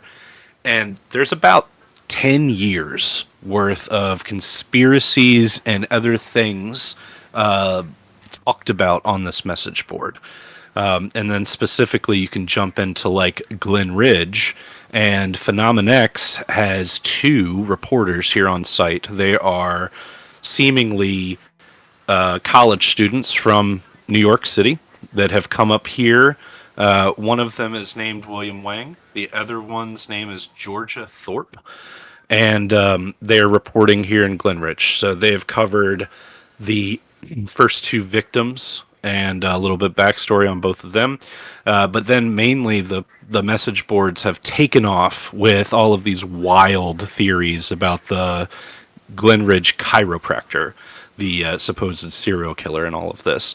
And it ranges from everything from a murderous slasher a la Freddy Krueger to some sort of like xenomorph made by Northrop Grumman. And all of these theories kind of are just like wildly different, but all of them kind of ping on the same motif where something is grabbing these people and killing them. So there's a lot of just like wild theories going back and forth. So Gavin's driving. You've figured out Phenomex, and then what is Graham doing in his time? Looking to see if we're being followed. Excellent. Give me a spot hidden. Ooh. So on top of having an amazing spot hidden, I also rolled a 2, which is an extreme success. Fantastic.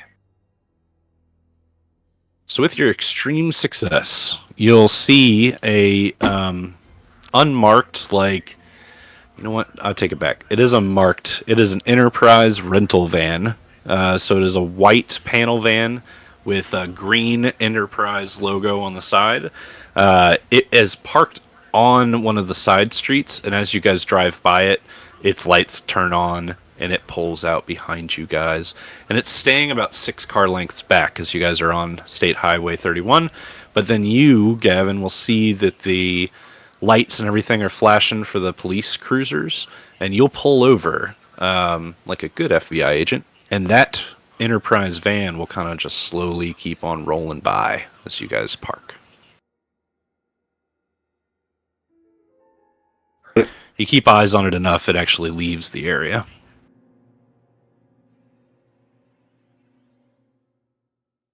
Would have liked to have had him stop before we got there, but I guess I didn't see it soon enough.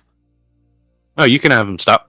Yeah, I wouldn't have gone all the way to the side. As soon as I saw it and I knew they were following, I'd have just been like, Gavin, pull over on the side of the road. And they have no choice at that point. Either they stop behind us or they have to drive by. Yeah, if you stop, they'll drive by. And then, we can go again. They probably know exactly where we're going, but they're no longer following us.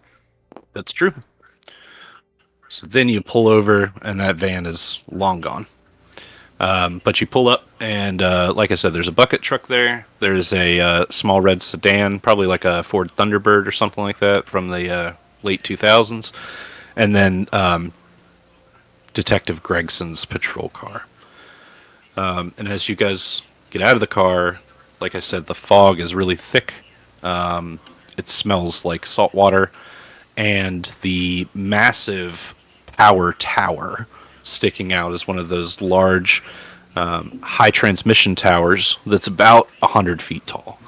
It's made out of galvanized steel, and they currently have it turned off, and there's a power company guy out on the ground below his little bucket truck.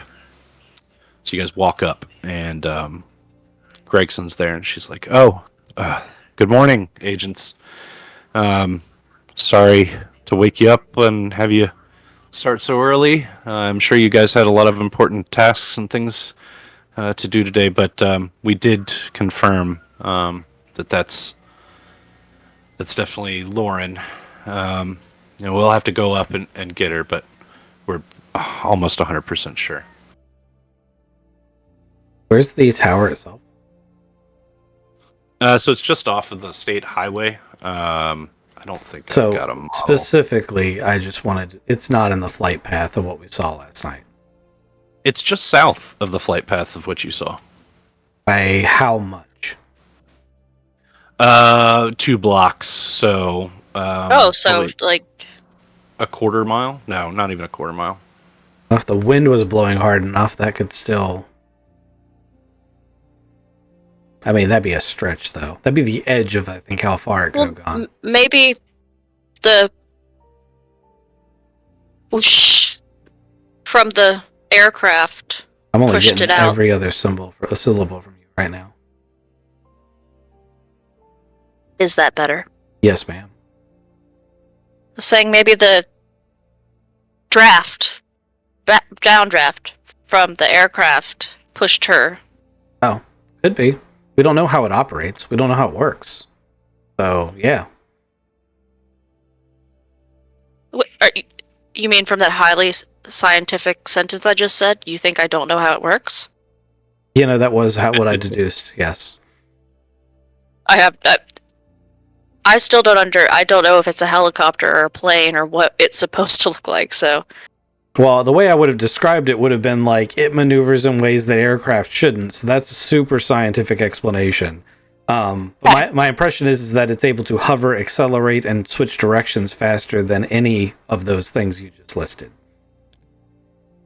I don't know. Okay. I don't know if you guys have seen the like F-18 footage of the little sphere thing that they released as a UFO thing, but that's kind of what I'm imagining when he's saying it maneuvers in ways an aircraft shouldn't.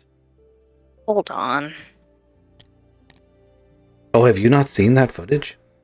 No. Oh, it's really good. Oh, okay. Really good. The orbs. Mm-hmm. The Hornet? Yep. Okay. Just UFO Hornet footage, and you'll see like a gun camera footage from the FLIR of a it's not really a gun camera, it's a teapot image, but regardless, it's very compelling. There's something moving in ways it shouldn't be able to. But I mean, GM, am I wrong? That is kind of like how it maneuvers, right? Yeah, it would have been very, very top speed, and then just all of a sudden stop, turn at an insane angle, very quickly accelerate, stop, turn at an insane angle, then take off again. Very, very fast. So it's not something that you would have recognized.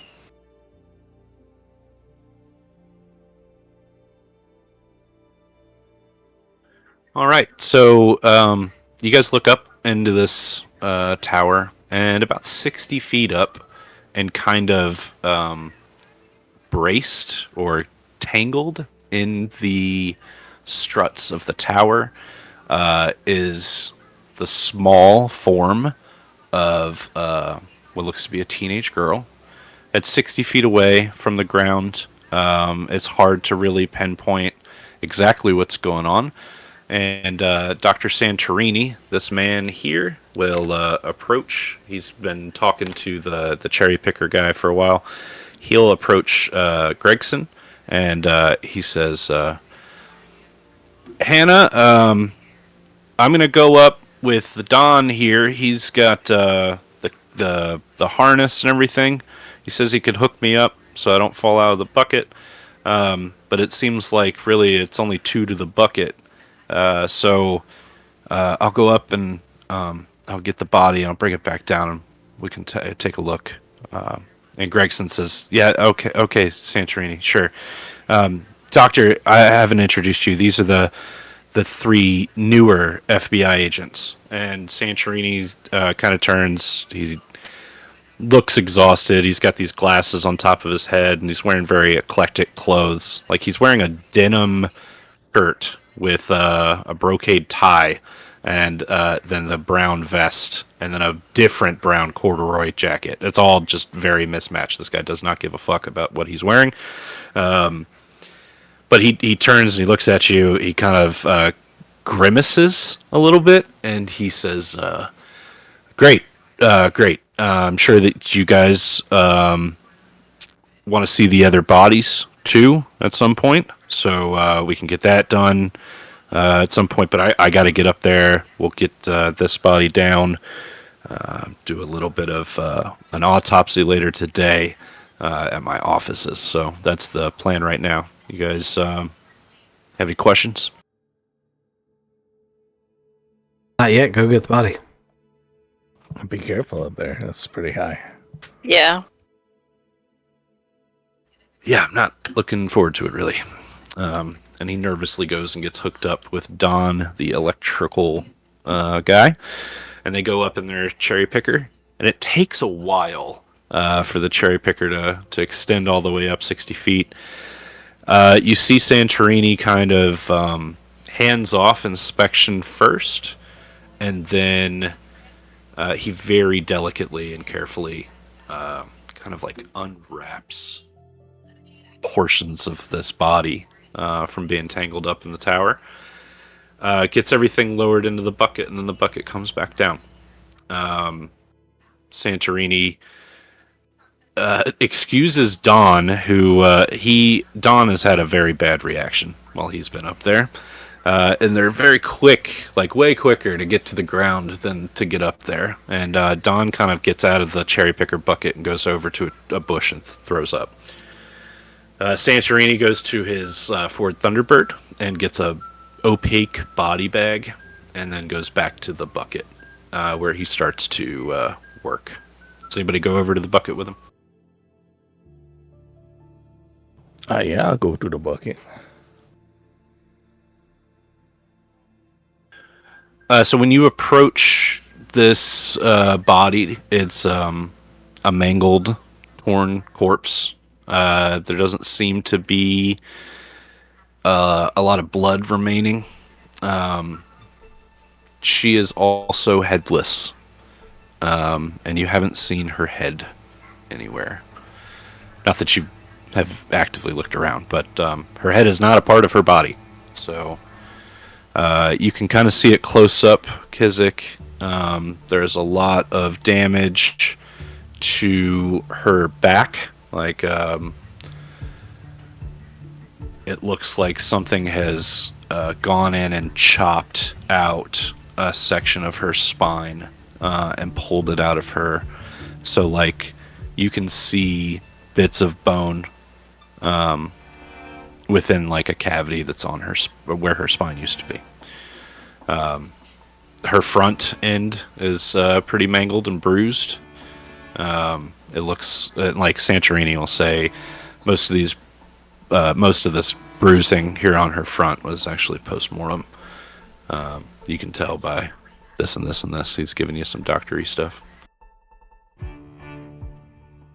But looking at her spine, it looks like it was chopped and then pulled from the bottom, not somebody grabbed the top of her head and ripped the whole spine out. There are some ligatures here that he'll point out, and he says there's definite use of a serrated or heavy blade, like with the other bodies. I thought it was some sort of tree implement. Like a chainsaw. It could be, but it also it might be one of those Power trimmers. Yeah, they're kind of like cutting blade.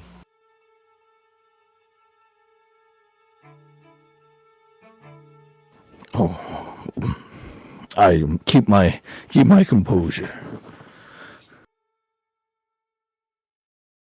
Can I ask what might be a stupid question to the doctor? You sure can, but I need Kizik to roll me a sanity check. Oh, I can't use luck to make me sane. But I can't grow my mythos the crazier I get. That's true, too. So you failed that? Yeah. Give me a d6 roll, please.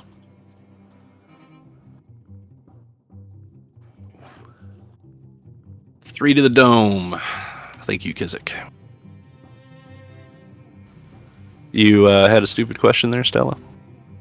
It might not even be necessarily for the doctor. I'm just making sure I'm hearing this correctly. So with all three, it's very clear that this de-spining is a result of, like, is purposeful. It's not a result of them, like, the impact of falling from a great height.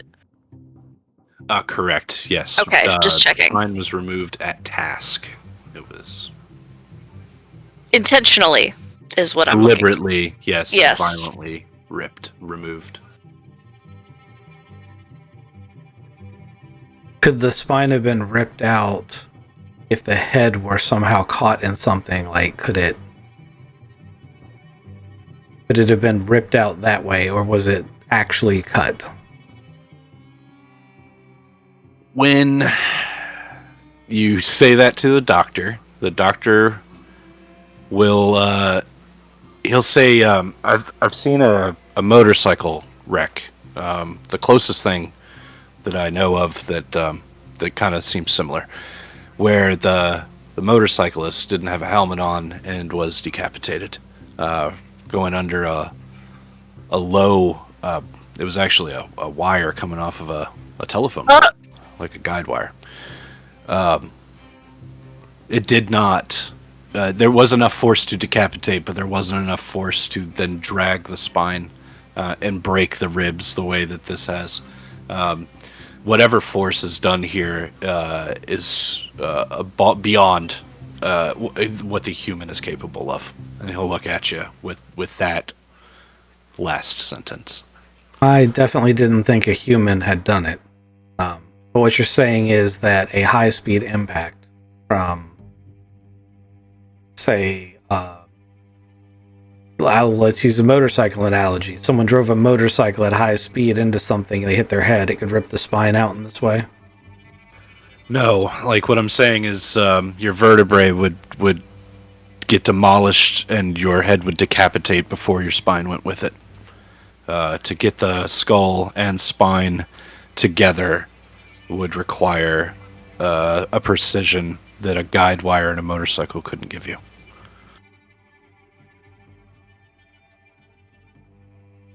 The serrated blade cuts you were talking about, were they used to separate the flesh from the spine, or were they used to separate the head from the body? It seems like, and he'll show you here on this body, the neck, the front of the neck, where it meets the collarbone, that's ripped and torn, like being chopped, maybe a large machete or chainsaw. Okay. The back of the neck, spine, all the way down to the pelvic region. I'm sorry, your hips and everything. That is completely missing, and there are grooves in each side of the spinal column, all the way down the body. Those grooves look. Santorini says they are consistent with a dull implement. Serrated, maybe a blade like a chainsaw. I take 3D scans with my phone of each of these things, and I use my link to send this back to the vault and ask if they can reconstruct the blade that would have made these cuts digitally. Sure, you'll get a little IM from Marge working on that. Absolutely, it'll take some time. I love how she's not fazed by those incredibly graphic pictures. It was just a 3D scan. Yeah. This body is missing its head, right? It is. Okay, just checking. The fingernails are painted the local Glenridge school colors. She's probably wearing a Glenridge cheerleading sweater.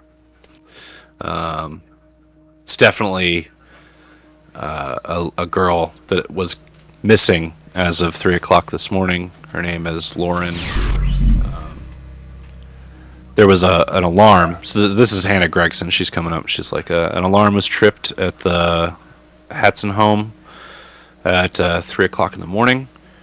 Our police went out there to investigate, and they found massive break-in damage on the French doors of the girl's room. We found the mother. She's catatonic and unable to speak to investigators. So we've got I called in a psychiatrist to talk to her, and maybe we can figure something out.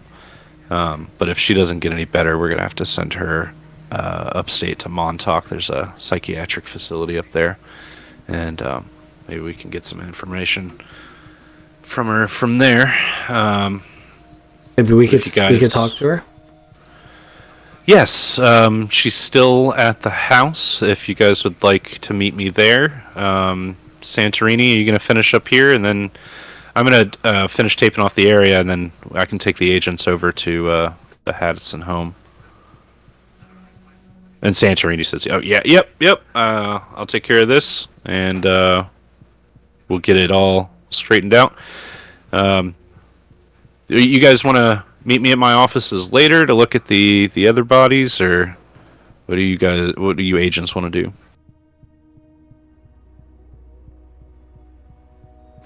Yeah, we'll give you a call when we're headed down. We're gonna investigate or see that lady. I guess the mother, and we'll call you when we headed down.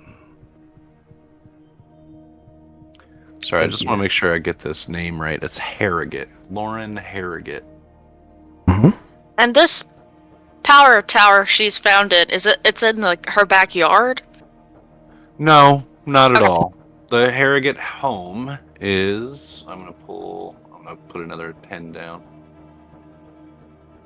Lauren Harrogate's home. Let me copy this pen. And I got to move the doctor's. This is Lauren Harrogate's house. Way down here in this bottom southernmost corner.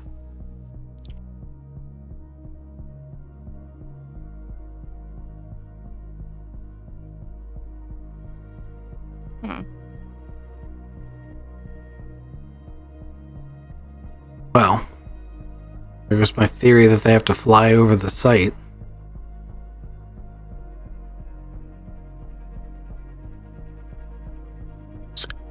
So the alarm went off at 3.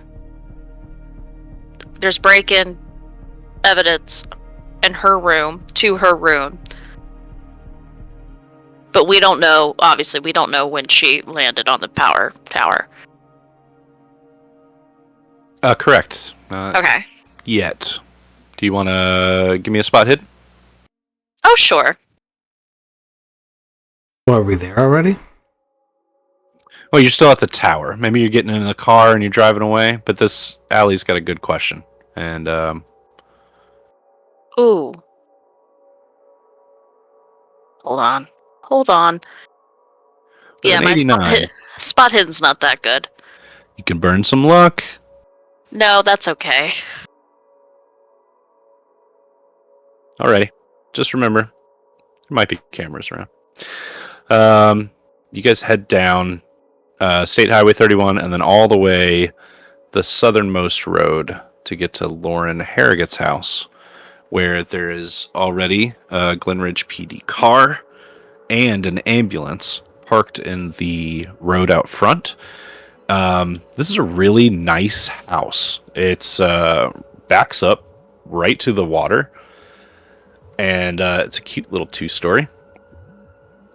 So you guys can approach this any way that you want. But know that, there's a Glenridge PD car out front with an ambulance, and there's no yellow tape around the house yet. So you guys, like I said, can approach this anyway. As we were driving over, I would have mentioned to Stella that I think this might be a hypnotism Jasper moment. We would like to know what this lady knows, or if we can help her come out of her kind of catatonic state. Mm-hmm. And maybe Gavin and I will do some poking around the actual scene, since there was evidence of a break-in. Maybe I can get some forensics evidence we can use. Yeah. While you're doing that. I like that plan. That's a good plan.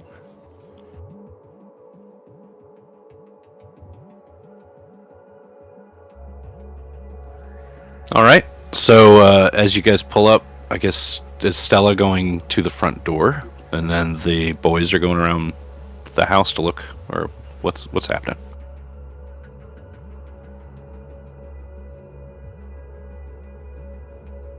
I mean, I figured that it would be mostly just dice rolls for the investigation of the break-in part, and that the RP part of it would be the interaction with the mom, but I could be wrong. Well, why don't you guys give me your investigative rolls for your spot hiddens as you walk around the house and look at break-in damage, and I'll explain all that stuff to you. As Stella goes to the front door and knocks, it is opened by one of the other detectives here in town. Not Gregson, but man, where's this guy's name? I'm gonna find it. Jonathan Onot. Detective Jonathan Onot answers the door. He's got a little badge on that says Onot. He's wearing like a white button down with a black tie, and he looks crisp. He answers the door, and he sees your FBI lanyard, and he kind of rolls his eyes as he says, I kind of figured that it was just a matter of time before the Bureau's best shows up.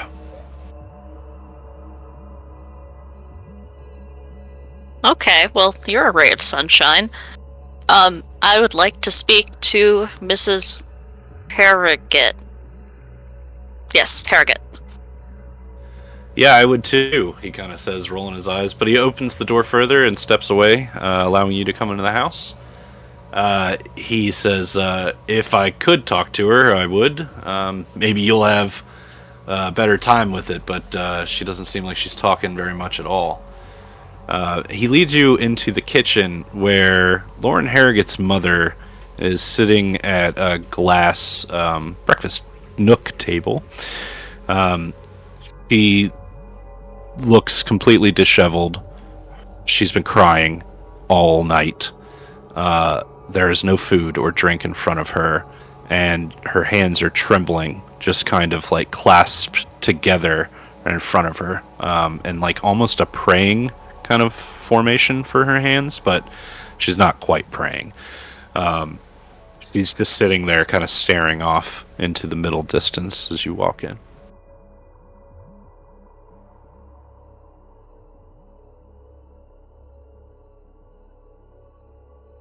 Well, I'm gonna ask Detective Onot to get her some coffee or tea. Yeah, okay, sure thing. And he goes into the kitchen and busies himself. Lauren Harrogate's mom doesn't seem to notice that you've entered the room. Yeah, I'm gonna sit down beside her and introduce myself.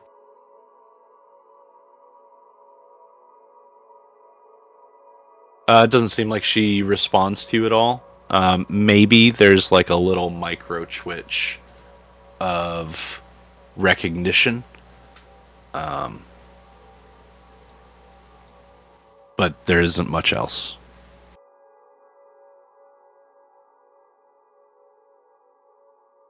I mean, can I go right in with my hypnotism?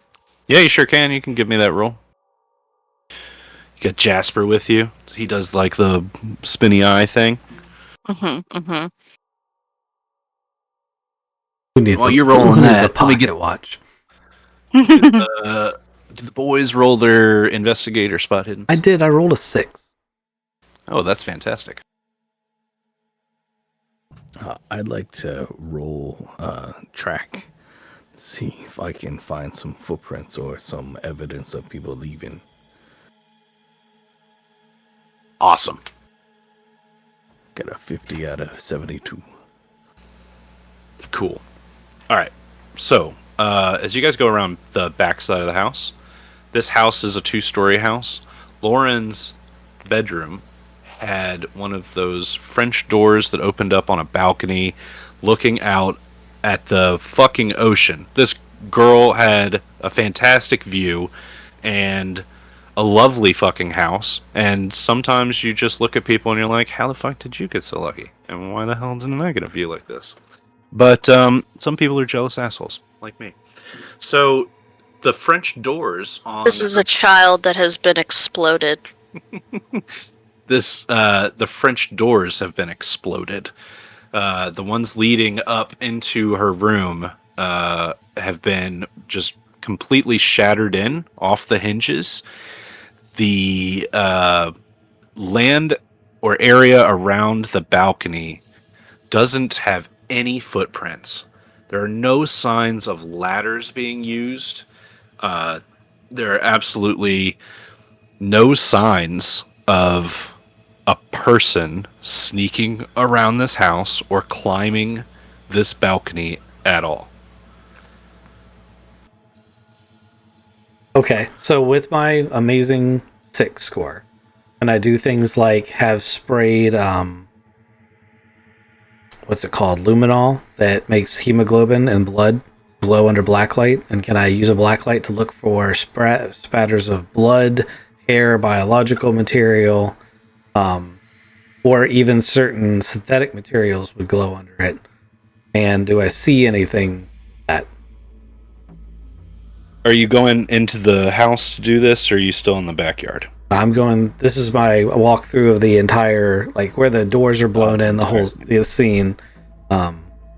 Unless you need individual checks for different areas, in which case I'll keep rolling. All right, so you go into Lauren's room, and it's a typical teenage girl room. At least you would assume so. You don't really have any frame of reference. Lauren's picture is on the wall. This is her here in her little cheerleading outfit. She's got Sorry. a varsity. Yep. You didn't tell us we were going to Long Island and back in time.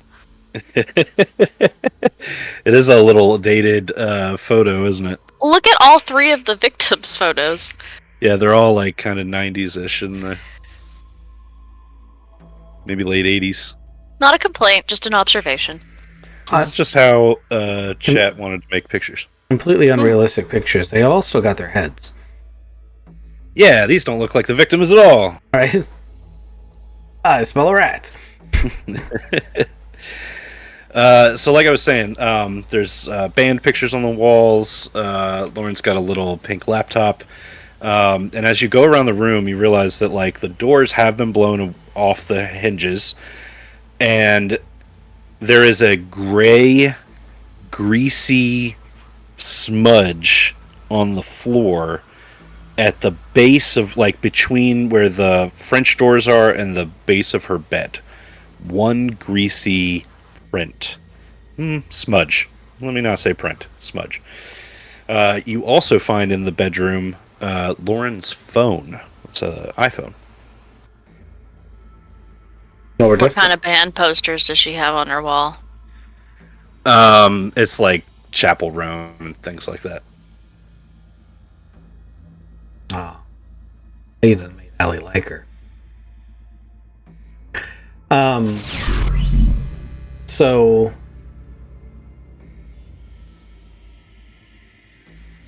I was looking specifically for forensics evidence. I was really leaning towards DNA evidence, but that smudge is important, so I'm definitely going to photograph that. You don't find any blood. I would have mentioned it. I like the only 2 weirdness in this room. Of course, the smashed door, the smudge, and then the phone. Teenage girl wouldn't go anywhere without her phone. Is her laptop open? Her laptop is open.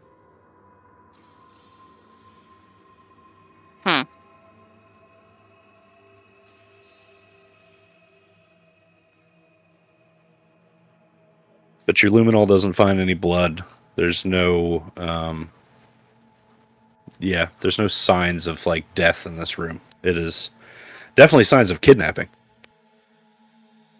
Okay. Well, signs of kidnapping usually leave signs behind from the person who's doing the kidnapper, and it doesn't sound like there's any of that other than the smudge. We definitely want samples of this thing. We want pictures of this thing. If it's the only thing I find, that's what I find.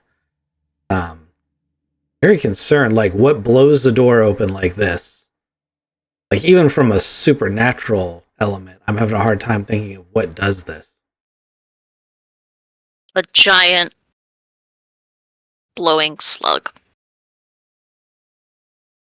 That's one theory. Glowing slug. Yeah. Slugs are very slimy. They leave material everywhere. And it glows in the dark. Are the doors blown in? Yes. Okay. Sorry, they don't glow in the dark. They glow under black light. Yeah. You're using a black light. Yes, that's what I mean. Like it can't be a slug. Ear slugs. Like from Wrath of Khan. All right. So, Allie and, well, Stella's role. Mm-hmm. Jasper looks deep into the eyes of Mrs. Harrogate, who at first seems completely unresponsive, but then you kind of see her eyes focus solely on Jasper, and she had like a static look on her face. She drops that, and her muscles kind of relax. Her jaw drops a little bit, and she whispers, "She was flying. She was flying." Was she wearing a cheerleading uniform? No. No. Pajamas. Lauren had pajamas. She kind of cries.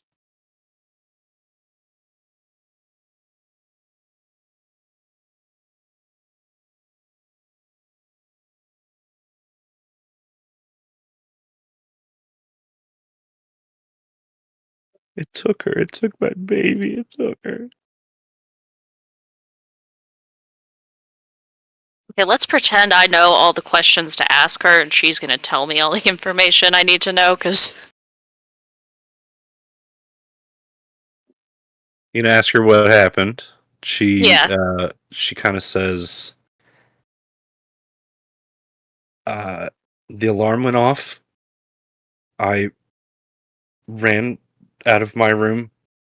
There a crash. I heard a crash and ran to Lauren's. I got there too late. It had already grabbed her, and it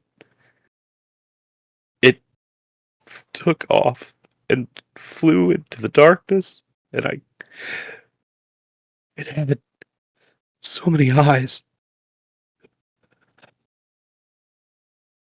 What So you saw what grabbed her. She nods but doesn't say anything. So many eyes.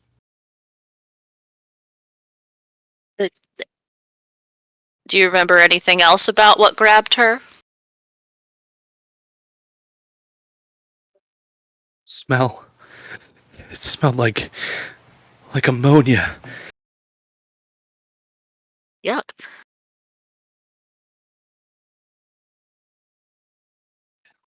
She's gonna kind of revert back into her catatonic state. There isn't a lot that you're gonna glean from Mrs. Harrogate, Mm-hmm. unless you want to like dive deep into her dreams or do something crazy and narrative like that. But I think that this with Jasper and kind of like just getting her to talk is a lot more than any of the psychiatrists in Long Island would be able to do. And I think you got some good information out of it. Can we also say that she is, like, more at peace now mentally, because I just feel bad for her? Yeah, she probably comes out of this hypnosis a little bit calmer. Like, she can grieve, I just don't... I don't want her mind all fractured. Thank you. So yeah, she'll come out of the hypnosis when there's a gentleman from the local psychiatric hospital with his ambulance here, and he says like he approaches very gingerly, kind of gently takes her hand. It's time to go now, Mrs. Harrigan. We're gonna take you to talk to Doctor, Frou or whatever his name is. Mm-hmm. She kind of nods her head. And the ambulance guy, he'll say, "Look, if you need to talk to her anymore, we're going to take her up to this psychiatric facility, and he'll give you the name and address for all that." I'm gonna give him my card and say, just if you hear her say or mention anything else, I might need to know. Or if she starts Give me drawing a call. pictures. Yeah, if she gives you an idea of how many eyes. All right. Yeah. He'll take your card, kind of like give you that eyebrow. Many eyes. Okay. Should you be getting in this ambulance too? Oh, it's called the Swansea Psychiatric Institute. Yeah. I hope you get some good rest, ma'am. Her sanity points have dipped dangerously low here. So the ambulance driver will take her out. He'll give you the card for the Psychiatric Institute. And like you're inside the house, kind of like in the kitchen and dining room area and stuff like that. So you're going to see pictures of Lauren and her mother, Sandra, and then an older man, probably Lauren's father. But there aren't any like newer photos with Lauren's father in it. And kind of like moving through the house, it's quick. You'll quickly find out that maybe he died. Maybe he's got an urn up on the fireplace mantle or something like that. Oh, We'll say Mr. Harrogate. I don't know what his name is. It's just it would not. you say could Mr. call me Mister. You can call me. My name is Mister.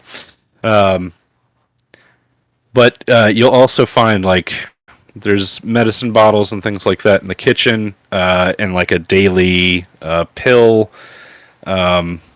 What is that thing called? The Organizer. container? Yeah, the organizer. And each of these medicine bottles is some other like prescription for depression and anxiety disorders. I don't know if you'd be super familiar with all of them, but there's a lot of different medications here. I would. But who are they prescribed to? They're prescribed to Sandra Harrogate, Lauren's Okay. mother.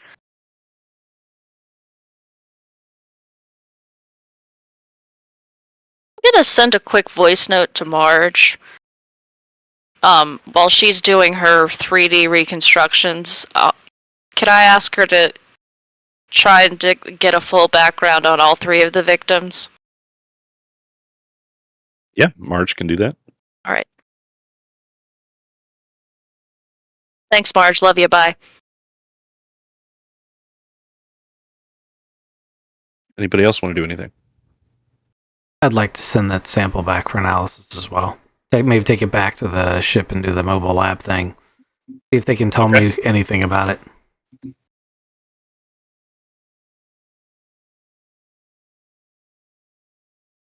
Kizik, do you want to do anything? Oh no, there's no footprints out here. It went through the air. He knows that. Can I take her laptop? Yeah. And phone. Yeah. All right. So if you want to sneak those two things out of here before Detective Ono can Sneak? see them, We are FBI agents. These are bagged and tagged evidence.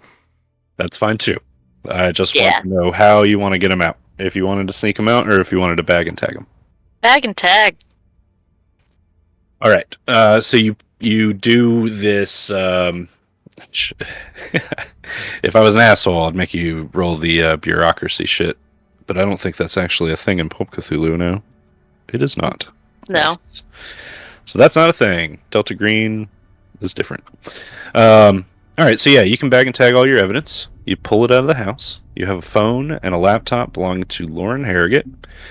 Mrs. Sandra Harrogate is on her way to Swansea Psychiatric Hospital, and Archon wants to take the gray polymer back to the lab on the plane.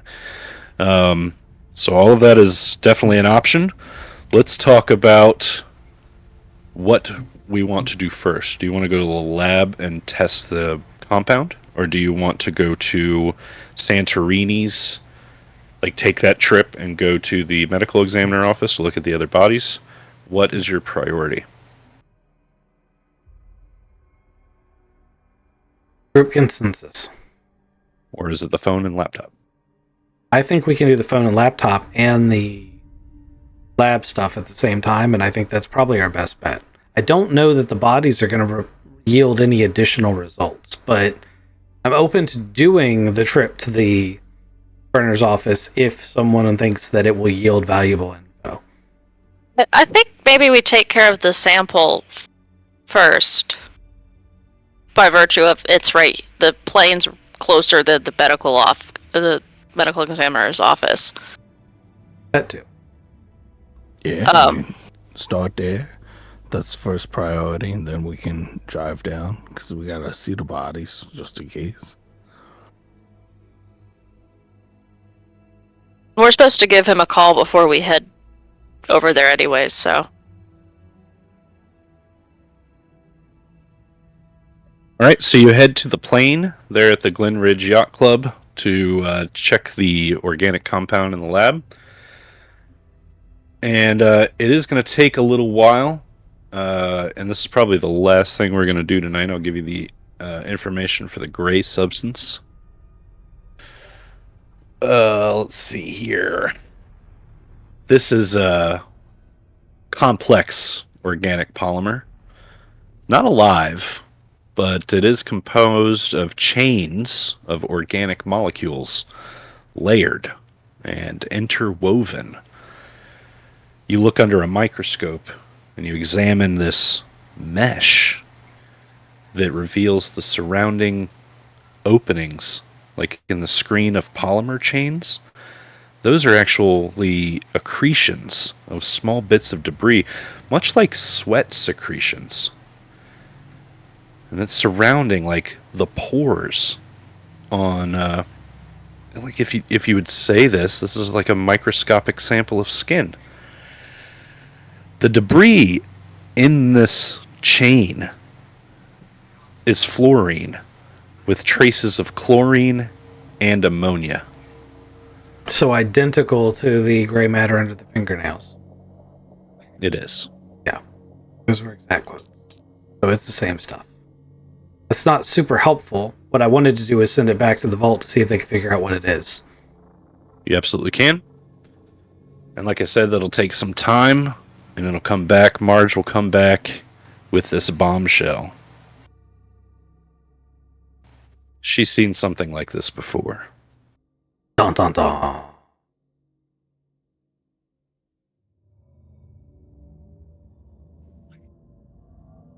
She has a name for it.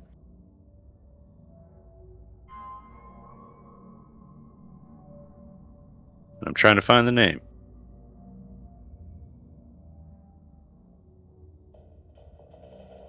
Is it a snail trail? The Codex calls it a servitor. Seemingly native to interstellar space, servitors rarely come to Earth on their own whim. Mostly they're enslaved through the use of magic and called through proper methods. They serve those who call, and once the summons and the command have been answered, the servitor is free to act on its own.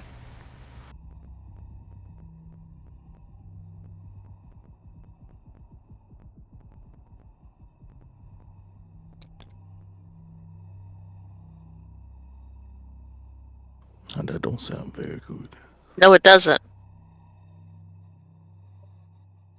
Why don't we end on that bombshell from Marge? We'll leave it on a cliffhanger, and we'll come back and try to find this damn thing. Figure out what ties all of these victims together. They all went to the same high school. Or the same dentist. That's a thought. Or the same psychiatrist. That's a thought too. That's a thought too. All of them were friends with Detective Gregson. No, that'd be bad. Also, we got to talk to the guy at the front desk at the police department. He needs to stop snitching. Oh, you think it's him? Yeah, Yeah, Desk Sergeant Charlie Sinclair? that's the we only. talked to that's two the- people we at the talked- police station. Yes, and we were with one of them when the thing came out, so it does sort of shorten the list of Yeah. suspects, right? Yeah, your list of suspects is like 50-50, and one of them has been very friendly to you, so yeah. And with us the whole time. Well, Yeah, that's true. yeah, up until that point, anyway. Yeah, the Phenomenex website did say sources within the police department. Yep. So it's got to be somebody. If they get too close, I'm just gonna call Carson and be like, "If you want this off the internet, you're gonna have to go send people to break this guy's legs." Like, that's gonna be a you problem. We're busy trying to solve the real problem. Yeah, you're not going to break the guy's legs. You're No. going to make the make Carson do it. Yeah, exactly. That could inhibit our ability to catch the real big bad, and nobody wants that. Because breaking legs is both high profile and illegal. Right. Not without a warrant. You need a warrant to break legs. I must have grossly misread how that works. Just throw this guy out here. This is William Wang. If you ever meet him, I'm sure you will. That's his picture. And then Georgia Tharp. That's her.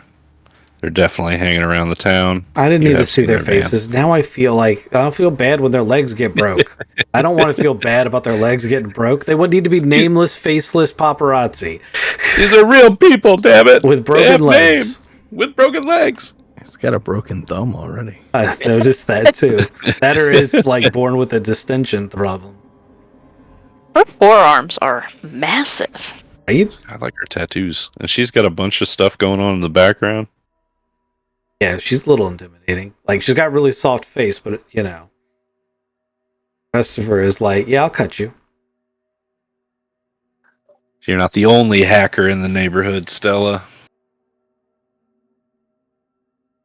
Oh, I shouldn't have said that. It's okay. All right, what'd you guys think? Good session. I'm enjoying it. I have lots of notes. Lots of back and forth. I had not, as you were previously concerned, already seen this module. So this is not one of the few I've watched. Ah, good deal. Okay. Yeah, I got lots of notes, lots of red herrings. I don't know. I'm debating on switching from physical notes with ink and pen to digital notes so I can do pegboards easier. Because, like, when you get into this part of the investigation, I almost need one of those, like, conspiracy investigation board things where I can start being like, this person is connected to this person and blah, blah, blah, blah. You know what I mean? Oh, yes, I do. Which is kind of what this chalkboard was supposed to be, but it's really hard to do it in. It's hard to do it in real time. Yeah. But I also like when you do handouts like this, having individual copies like this, it was really helpful having my own copy of this PDF. Yeah. The way I could flip I can to also, I can also send you guys that in Discord next time. Yeah. Well, I I like getting it on tabletop, but you can send on Discord. It's just that the stream doesn't get to see it. True. If you send it That's on very true. Discord. And also, as we were going through it, a lot of people just listen. They don't actually watch. So we do need to at least paraphrase what's in the handouts. Right. So we'll keep doing the high school readathons. It doesn't have to be Popcorn like, reading. Yeah, it doesn't have to be quite like Popcorn that, reading. but we can paraphrase it. Which we did for most of it. I think we did an okay job on that part. I just want to remind us that we do need to do that.